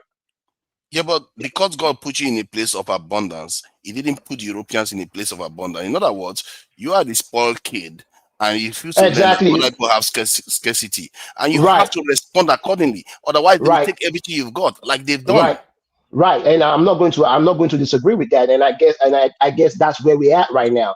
Because again, because of that abundance, we are the spoiled kid. We did not see what was going on around us. We did not, and remember, I mean, I think you sound like a Yoruba person. If you remember the Kiriji War in Yoruba, that 16-year-long war, right? Yeah. I could imagine the Europeans who were around that area, how they were planning, like, and the Yorubas who were fighting that 16-year-long war, buying all the weapons and the gunpowder from there, they don't even see them. Right? So imagine you finishing a 16-year-long war just to meet the European soldiers right at your gate telling you that give me all your shit. You tired. What they didn't know that the Europeans, when they had the Berlin Conference, declared war on all black Africans. They Yes. declared war on all of us. And the Catholic Church too. We are still fighting each other. We are still fighting each other. And today, and in a way, we are still doing it today. The So rest of the tonight, world war on us, and we don't even recognize it. So tonight, let's do this. The initial spark that built the capital for the United States came from the labor and industries that they abused from Black Americans and other people. It came from that. Even with the empires, it came from that. So they said to those who have advantage, more should be given. So you, in a state where somebody has advantage all over you, or all over your vicinity, it controls how you trade globally and everything. How are you advocating for something that further disadvantages you? That's the reason why I said capitalism has advantages, because if the system is corrupted, individuals have the ability to resist it because they have their own individual interests at hand. Because we as a collective, collective intelligence is relatively low, but individuals, if you look at within our culture, individuals can be extremely intelligent and resilient. Yes. So, and in a way, that's what the Western society uses. They have been corrupt for a very, very long time, but yet look at how powerful they still are, because they decided to put capital and power in the hands of a fewer compared to the large population, fewer people. Yes, I agree with you that yes, you do need to free people. You do need to free people to be able to, especially in a place where the government is bottleneck and is slowed down. That's when you need that impetus. You need the individuals to kind of chart the way forward and all that stuff. But at the same time, when you give them too much freedom, it then creates its own Ouroboros, that corruption aspect where you go to crony capitalism. So that's why the socialism aspect, the strong government comes to kind of manage and balance. It's all a balancing act. Even in the UK, let's say to Niger, would you prefer the private medical system that the United States has, or replacing it over the NHS that the UK has? Would you prefer us to adapt that way completely? I think the best systems is where you have an element of socialist system versus the capitalist. Let's face it, almost every state is socialist. The military is socialist. Two things can be right at the same time. Socialist system, yes. Two things can be right at the same time. All right, no problem. We are the initial spark is you need capital. You definitely need capital, but then again, you need that capital to be redistributed to kind of keep the economy, the system running. You need people to be buying. Otherwise, you can't be just taking. I don't think you can. Hold on. You can't be just taking from people. But what I'm trying to say to Niger, I agree with you on that. For Africa, the situation we were in, for the situation we were in, as opposed to China, what leverage did we have back then to actually negotiate on a playing field with these people to just say, yes, to do us technology transfer, do us that? When we were just fragmented into little nation states, they don't even pay the tax when they come to do business. They don't even pay. The Chinese could compel them. So you see, from a socialist point of view, you are able to build a strong government. And from an operational point of view, it was wise that you should ally yourself with, even if you don't agree with them ideologically, you should ally yourself with them temporarily to strengthen yourself as a government. Again, socialist governments were not designed to be strong. As a matter of fact, that's why Lenin said he wasn't going to follow the doctrine of Karl Marx, because he felt that if they follow it, it would be too slow. The progress is too slow and they're going to be too weak. So they deliberately became authoritarian, because they felt that if they move slowly, the Western Europeans would defeat them and they will become slaves. So Can I add something quickly? Can I add No. something quickly? Regarding these capitalist companies that come to Africa, they refuse to pay taxes to our governments. They want to get our resources for pennies on a dollar, literally for free. Sometimes they want to steal it. So even their own rules of capitalism, they don't play by those rules in Africa. They Right. rather come and put a fake puppet, then take our resources. They don't even want to play capitalism fair with us. Come on now. And I guess this is where, again, if you look at what happened in Burkina Faso yesterday, right? And this is what Africa needs to do. There was another coup attempt that happened in Burkina Faso yesterday or 2 days ago. And what did the citizens of Burkina Faso did? All of them came out. They came out to let you know, no, you're not going to take this leader because they understand what is at stake. So again, you see, call it whatever you want to call it. We got to put things in the context of Africa and what development means for Africa. What does development means for us? What connects us and what makes us I different? think Africans need to create some large conglomerates, billionaires that own key sectors. And in Nigeria, I would recommend we create even like 10 to 20 Dangotes. Because if you have that, what is going to happen is that you're going to have the nation have some powerful institutions and industries that will enable us to industrialize. Yeah, so you are aware when China was opening up, as you say, because they were poor back then and they didn't have the initial spark of capital and wealth. They realized they needed that. So when they were opening up, they didn't just open up everything entirely. They did it measuredly. But don't forget they closed up first. Hold on. They opened up special trading zones to do this experiment, this capitalist experiment. You see what I mean? But at the same time, they had geopolitical leverage, they had demographic leverage, they had that. So they had a stronger negotiating point. What we're saying is Africa, our states are so small, so fragmented, so insignificant that it's going to be tough for us to have any leverage. We had leverage, we just didn't have the what leverage did we have? What leverage did we have? See, the leverage you have is the power you are willing to wield. Like if you look at the Japanese now, did they have leverage against the West after they lost? But hold on, though. Knew that if they didn't work with them, but hold on. But see, everybody talks about Japan. Hold on, everybody talks about Japan, but nobody actually mentioned that the Rothschild and the Rockefellers actually invested in Japan to rebuild Japan. So it's not like the Japanese did this by themselves. Yeah, but the Rockefellers invested in him. Ask yourself, why did they feel that the Japanese are worthy while Africans are because guess what? They did not. Why would you want Africans to be industrialized? Why would you want Africans to be industrialized? African. We have racism as well. You get what I'm saying? They were racist against the Japanese after the First World War. The Japanese was their ally. There's levels of racism. There's levels of racism. Europeans prefer Asians to Africans. Come on, let's not pretend. I'm not so sure, actually. See, let's not go there. I want to. A Black American can talk on this. A Black American should be the one to talk on this because they can tell you better. I want to explore this leverage that small African states guys, had. let me read these super chats real quick, and then to Brother Sakura, I played the wrong video, and I did, but that video did prove your point. But I'm gonna find a video where Nari actually says that socialism was a mistake. Here we go. I'm sure the sanctions on them have no effect. Mrs. Sandman, thank you for 99 holla. The three major tenets of Taoism is compassion, frugality, and humility. The Chinese don't spend all their money on Cadillacs and fur coats. That's their key to success. I disagree with that. When I was working in LA, Chinese tourists used to come to bus loads to Hollywood Boulevard, and they would be all up in a Louis Vuitton store and Prada and buying all that stuff. So I disagree. Right. Jay, thank you for $1 holla. You not naming countries like Norway and Sweden. Norway and Sweden aren't socialist countries. I just want to say I'm not against capitalism per se, because I recognize it as you need initial spark of wealth, and then you need something to sustain that wealth, to maintain that wealth, and that's where the levers of socialism comes in to kind of rein in this thing as well. You understand what I mean? So I'm not against capitalism in a way, but I just wanted to discuss this point with Tunaja and everybody. Like, what leverage did small African states that were resource wealthy have that they could have negotiated against bigger companies? Even today, Tunaja, these big companies are still not paying tax. It's only now that you have in Burkina Faso, in Mali, and all that stuff that you have these leaders now just canceling mining deals and canceling mining contracts and actually wielding that power. But back then, leaders just used to get replaced. Weak governments get replaced just like if they don't agree. What leverage do we have? If you have wealth, if you have power, who do you want to deal with? Do you want to deal with somebody that is weak, that you are not sure when you give them something, you entrust them with something, they will lose it or even hurt themselves with it? No, you wouldn't want to trust them.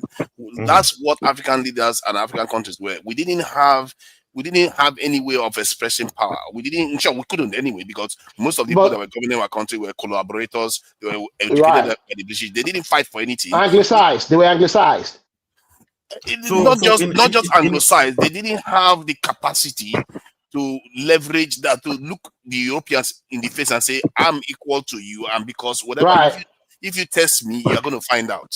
There's repercussion. Have that capacity, yes. In that type of war, which is what the AES is building right now. Hold on.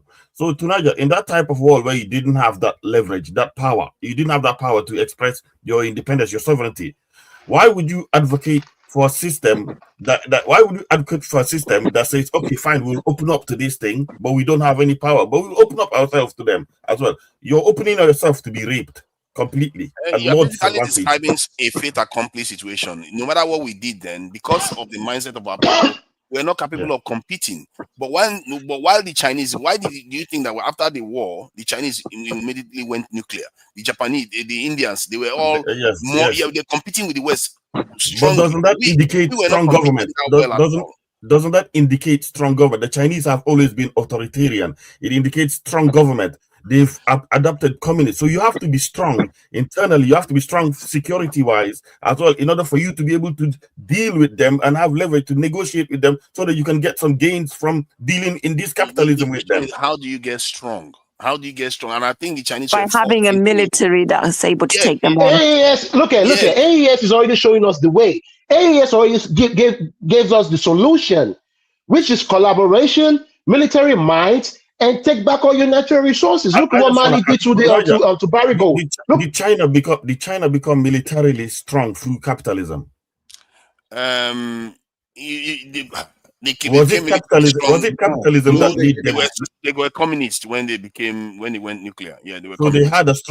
they had strong government. They had a very strong government then. Yes, and a military to back it up. And they didn't need capitalism to do that. What was the first thing China did? The Japanese came and killed 37 million Chinese, and they were fighting them in a bitter conflict. And after that conflict ended, you can see that even the Chinese were like, "We will never let this happen again." So that kind of stuff. When the Japanese did that to them, that's when the Chinese were actually democratic. The Chinese were democratic capitalists. The government that got kicked back to Taiwan. The Chinese were like that. They didn't adopt this communism that made them strong. So we build nuclear weapons, we build security. They didn't adapt it. This came. So when I say strong government, I'm not just saying a strong government doesn't mean that you have strong institutions. You have actual strong hard power, strong military power. I actually think that either the communists or the capitalist ones that went to Taiwan, any of them, whichever one had won that war, then China will still be here today, because the mind of the people had changed from the years of humiliation that they went through. Okay, but nobody is talking about. Hold on. I recognize that. Hold on. Can I say something? Nobody is saying the first move China made. The first thing they did was they closed out everything. They closed China. Nobody coming in, nobody going out. They indoctrinated their own people.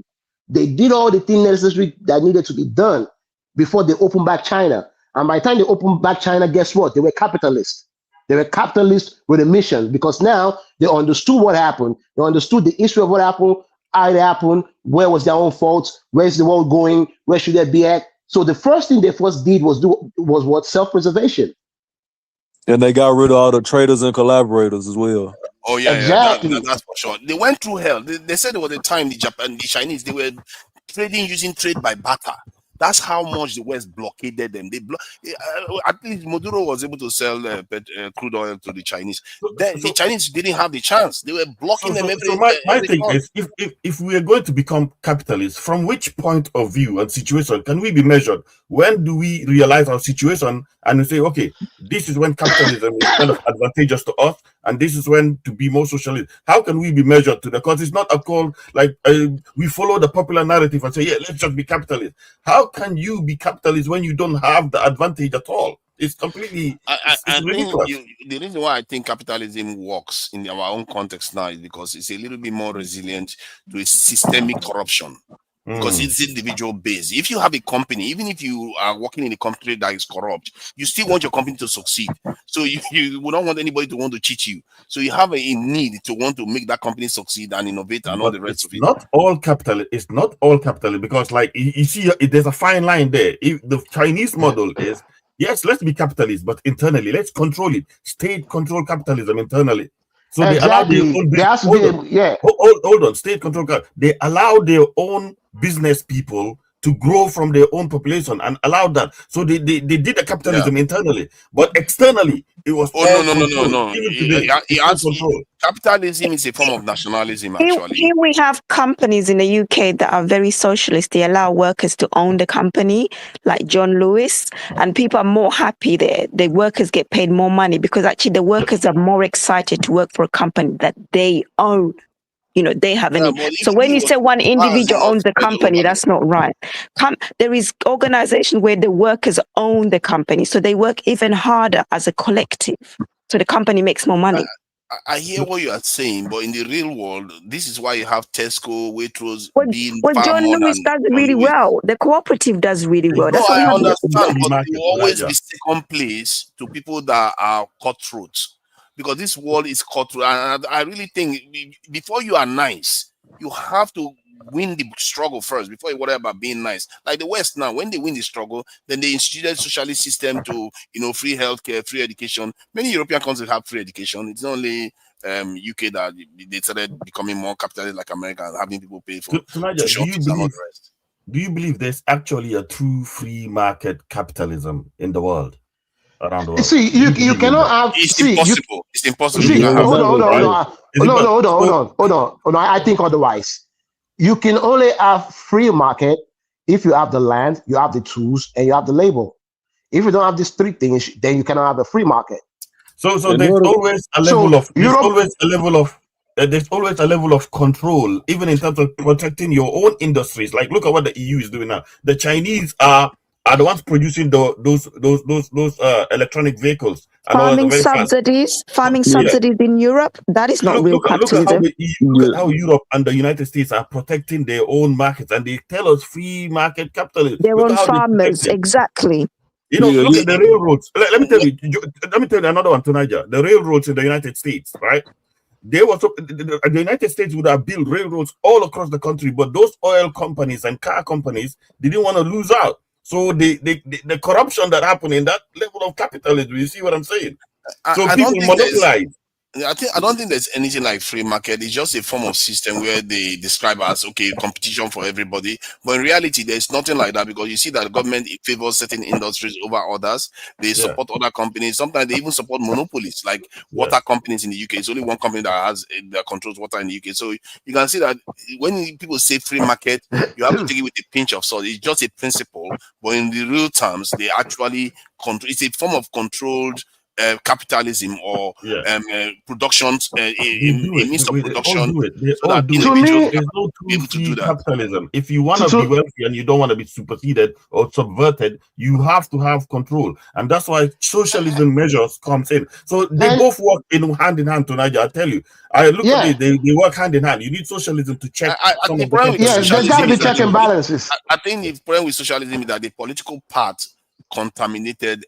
Because if socialism embrace democratic systems, as a matter of fact, let's say it's a totally socialist system embrace a kind of democratic system like the direct democratic system of Switzerland, you would have had a different story today. But it's because of the circumstances that Lenin and Stalin decided that, you know what, we are not going to wait. These guys are going to finish us off if we start doing this soft socialism that is representative. We have to go nuclear and But go the authoritarian. democratic system is even more bureaucratical and even more so because, like, let's say you are dealing in a world where you're competing with everybody else and all that stuff. So everybody now has a say in this strong government kind of government system, and then you have democracy there. It's a complete slowdown. If China did that, they will never be there because everybody has to have an opinion. So China just went one party, no democratic, one party state, and one party charts the power for everybody else. You see what I'm saying?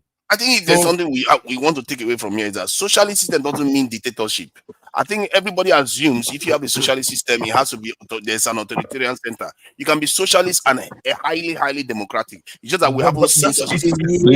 That's because hold on, but I think the problem, Tunaj, there's not too many examples of socialist systems that aren't led by Democrats, democratic, institutions. Yeah, that's they're all but what that's system because were it's the easier Yorubas to using, for implement example? capitalism in this current climate. That's what it like. It's not it does these instances don't occur in a vacuum. That's what's being left out. Yes, exactly. It's not no just when it's easier to capitulate to capitalism. You're going to get the path of least resistance. That's why most countries implement it. Why socialism and quote unquote communism gets a bad rap is because of Russia. Yeah. Let me put hold this on, guy. I want to pass the mic. We got some new people on the panel. I just got one more thing hold to say. Hold on. Go ahead, Jagoon. Oh, sorry. Thank you very much, and good evening, everybody. The best of the new year to you all. We wish you well. I must say, I've come on because I've liked the way the communication is going. I don't have a lot to say. All I do have to say really is that I don't have a lot to say at this point. I would like to chime in when something sufficient comes up. I would just like to say that my view of the first week of a brand new year is that it's already been a hell of a year. And we all better be paying strict attention to what's going on. I think things are unfolding before our very eyes in terms of what it is the future is going to bring. And we as a collective have a choice to make on all these things that are taking place right now. I really doff my cap to all people on the panel at the moment. I've enjoyed what you are saying, and I think chiming in too. I would like to end there for this moment and allow the next person to continue. Thank you. All right, go ahead, T. Yeah, man. I'm just responding to the question. Why are Black people so infatuated with socialism and dictatorship? I just think it's the need to want to just be taken care of by the government, and it shows, especially in the United States. Look, 90% of Black people vote for who? Democrats. Why? Because Democrats offer all these welfare systems to Black people, and instead of us wanting to build our own, go out there and get it, conquer. We like to go to the white man and say, why can't you take care of us? Where's all the programs to feed us? How can you help us? Why don't you hire us? Why don't you take us into your community? All this whiny stuff. So, it explains why Black people are socialists, because they want to be taken care of. They don't want to take destiny into their own hands. And also, there's just not I don't see any successful socialist country around the world. Maybe China. I think China's socialist, but the problem with China is that the majority of the population is poor. And people flee socialist country. No one flees into a socialist country. People flee from socialist countries into capitalist countries, and then complain about the capitalist society. Well, then take your butt back to your socialist country, where People come to capitalist countries there ain't because no they have food stolen all there, the wealth. and you're over there starving. And and this is what people of color see. Here's the problem I have with, and why do white people know how to use resources in quote Resources unquote that's not brown there, it's people and people stolen. of color countries better than the people of color themselves? Why does it take a white man to come over there and say, all right, I'm gonna show y'all how to make money All right. from No, y'all's it's not own sure. resources No, it's I'm gonna and build steal this your oil stuff. company? It's That's I'm gonna bullshit. steal your That's stuff. That's the bullshit. major problem. It's gonna happen in Venezuela. Degenerate, man. We about to show them Venezuelans how to make money using their own resources. That's the problem. No, Man, the Tiff is a resources thief, belong to man. Hey, Tiff is Venezuela. a It thief. makes us too needy. If they do not know how to use it, why did they have it in the first place? If they were not going to use it, why did they have it in the first place? Anyways, let's not degenerate the conversation. So That's Exactly. generating the conversation. Ain't no successful socialist country. That's why y'all flee it. Don't flee it. Stay there. Be patient. Maybe through the conversation you will have an answer, maybe from someone else regarding that question that you have. Let's be patient. Tonight I just want to say one thing. Because socialism represents like control, regulation, control, and all that stuff. Because it represents that, and democracy represents like the everybody to have a say as well. When you combine these two things, democratic socialism, let's say democracy is not ideal when you are in a state of war and in a state of chaos or in a state of scarcity. You need one person to chart the course. You need an authority to chart the course. Just like when the wartime comes, that's why they have emergency powers when it comes to war. The government takes. That's why Donald Trump can do exclusive powers, exclusive emergency powers. So you need one person. So many people in the world have to realize you cannot do democracy, you cannot do democratic socialism because it's going to be very slow because it's over regulation and it's democratical. That for African countries will not work because we were in a state of war. You need complete strength and complete government. You need emergency powers when sovereignty. We need sovereignty. I think it's because we haven't necessarily seen the most muscular democratic system manifested in a large nation. Because if you look at the Swiss system, they came together with it in 18 something, and that system is so stable because they have 7 presidents, and they all govern. People are not in a chaotic state. Let me explain what I'm saying, because you are talking about the ability to respond to adversity and all the rest. These guys created a nation within 40 to 50 years. They built so much infrastructure. They are the only country in the world today. If they are at war, they have bunkers enough for all their citizens to go under. They are the only nation that did that. They've not fought a war for over 200 years, and they have the most advanced democratic system. So you can see we have not really seen the most advanced democratic system operating in a big nation, and generally they are more stable. We just think that human beings don't know that when the war is happening, if people feel that they have a stake in that country, they will defend it. And you can only have a stake in a country if there is socialism. I'm not going to defend a capitalist country that's making me broken, Paul. Come on. Why do black people want to be socialist when there isn't an example of a properly ran socialist country? There's socialist countries all over Europe. They're called social democrats. I think all they just want to have access to amenities. I think the black people just want access to amenities. But they think that socialism will give them that. I want to interject. Let me interject. Listen to this. Tunaja, in times of war, democracy gets kind of put in the back seat. You know what I mean? Right. But in times of peace and plenty, then you want to extend democracy to other people and be like right. I don't subscribe to that. Why should democracy go to the back? If you are fighting the war, democracy is still there, but the democratic system will just create the environment for the war to be fought. I don't understand. Democracy is about the majority rule. If the majority rule the company, that's democracy, isn't it? Democracy is about the majority. Not necessarily, though. And it's if not we own the necessarily company, about that's the majority. rule. The workers are the majority in any company, not the director. Yeah, but I'm saying in essence, the democracy is not necessarily majority rule. Well, let me. This is what I think, right? Because in order for you to create the perfect society, it's got to be a tapestry of things. It's got to be a tapestry of socialism, communism, and whatnot. We got to decide what thing, for example, okay, free education. Sure, you're going to get free education from nursery school to grade 12. If you want to go to technical college or university, you're going to have to bring some money out of your pocket. Cool. There's not going to be free apartments. If you want free apartments, you're going to have to go get a job, right? That's capitalism. Housing is a human right, though.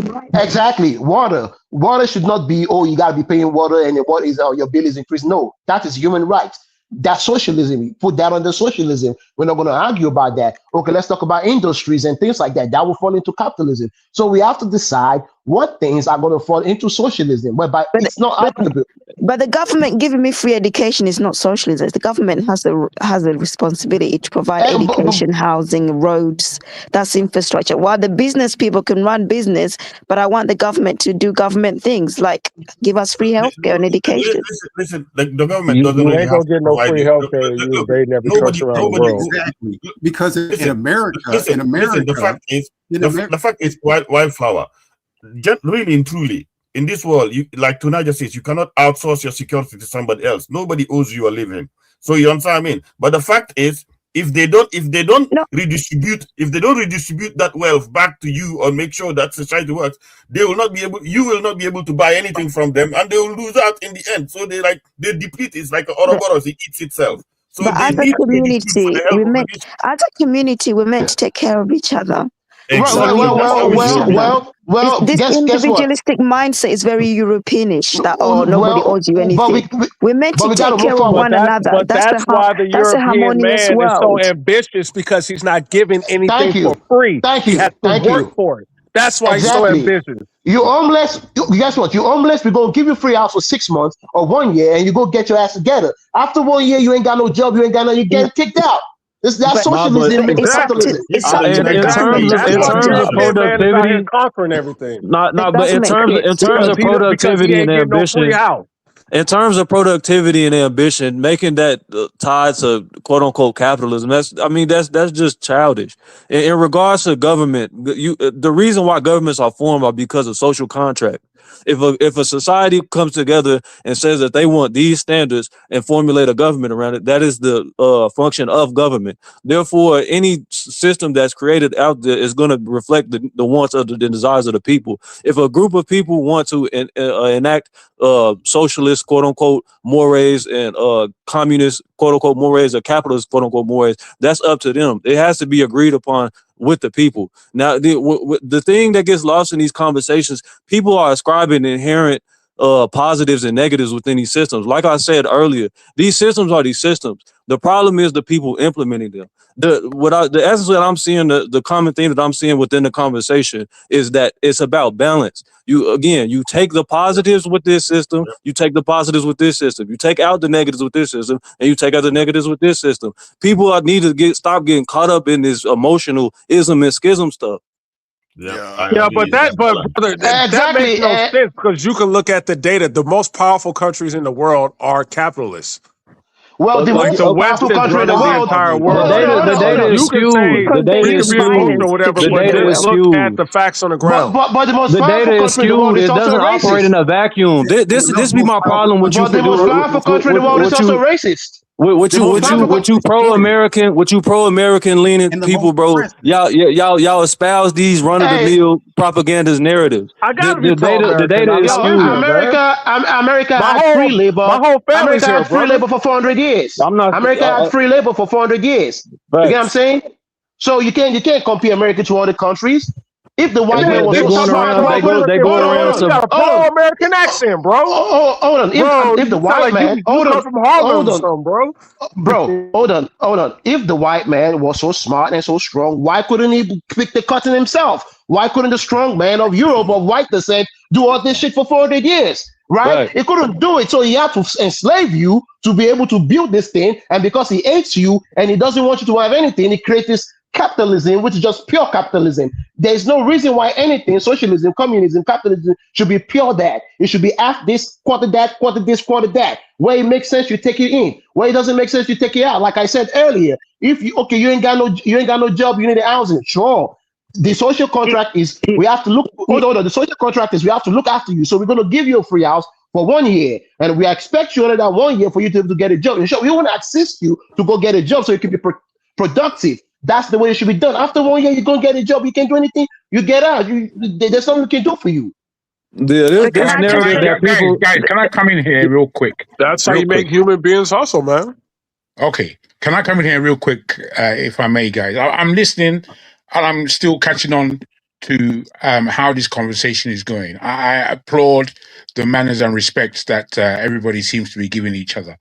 Having said this, when looking at the question at hand on socialism versus capitalism, the gentlemen and ladies who have been speaking of more a tapestry of our politics that is needed for Africans to both rise and be players on the table. Right now, we have to accept that the way we're playing the game as the African leaders, especially, and then those who fall into other black diaspora all around the world, we are just the same as they are, maybe at a lesser or greater expanse. I don't know.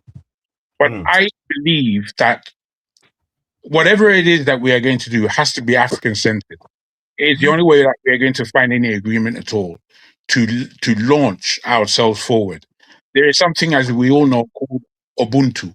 Now, this may be labored. It may be in the past. It may be something that we is it politics at all that we think.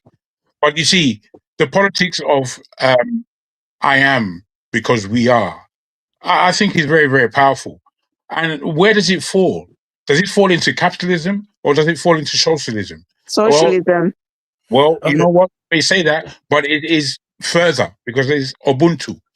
Right. The trade in itself that we conduct is Ubuntu, is the thing that we do as what people may say is capitalist, but it is also social in that Right. it makes Because Ubuntu wait, please. encompass both. Well, this is what I'm saying. It makes the community arise. It takes care of itself through its what? Through its endeavors and through its finances. It's always been the way. So we have to look very carefully. I've got a picture in my mind about what Africa can be and what black people can be in this world, what we're supposed to be. However, I don't know it any more of an experiment of my own mind. I don't know how, if I was to speak it now, which I will not, whether or not I'll find agreement or discernment. I'm not sure. But what I am saying, if we don't really look away from if we don't look at what's happened in history, in the world's history, as something to listen, because both are bad and both have been proven well to do. If we don't really pay attention to the experiments that are taking place all around our minds, in not actually thinking and doing the critical thinking of what it is to be African in this world today, no matter your depletion from being African, or what it is to be a black person, and therefore what it is, what kind of politics do we need to play in order to be game changers? And I would like to end there and see if this moves our conversation forward. Thank you. But do you That's think a great point, socialism brother. would help? Do you think relying on the government would help? That's No, not what he no, said no, at no. all. He Let us didn't ask. say Let that. him ask that question again. The question is, what do we have to be in this modern world as Africans? That is the greatest question in this fucking panel right now. In 2026, Keep what the do we whole benefit of Africans it. need to be? What context? What perspective do we have to see this world from? I think Tenga BC has it right that both systems are necessary, and it's a case of a balance case. But also, it's about realizing when you should use a certain system and when to use. It's like you have to measure when you should use, how much you should use which system. It's about the balance. It's not just one system. I just want to point out to my guy. My hat. I just want to point out to Margaret that one of the tools that capitalist class created for control is racism. Because capitalism is a means of controlling scarcity. You get to decide who gets to have what, who gets to not have what. So one of the tools they created is racism. And my question to racism to control, I want to ask to Niger, are African countries more capitalist today or more socialist today? And looking back in the past and today, are we more capitalist today or socialist today? It's up to you to answer. We are clearly more capitalist today. And how has that done us? It has not served us well. Because the fundamental problem has nothing to do with our political system or our economic system. It has something to do with our threat assessment awareness, and we don't have that consciousness as a people because we've never been put through the reasons why we should have it. People forget that the way history unfolds affects the way your consciousness, because the people they were handed over to didn't have the consciousness to defend themselves.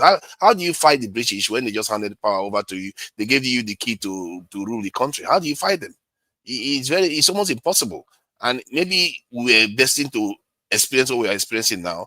Maybe if Trump, goes and does something stupid on the continent, it will wake us up, and maybe our people will decide that, we don't want to get. An example is what is happening in Venezuela right now. At first, let me just finish what I'm saying. Let me finish quickly. When they removed Maduro at first, a lot of people were, happy about it.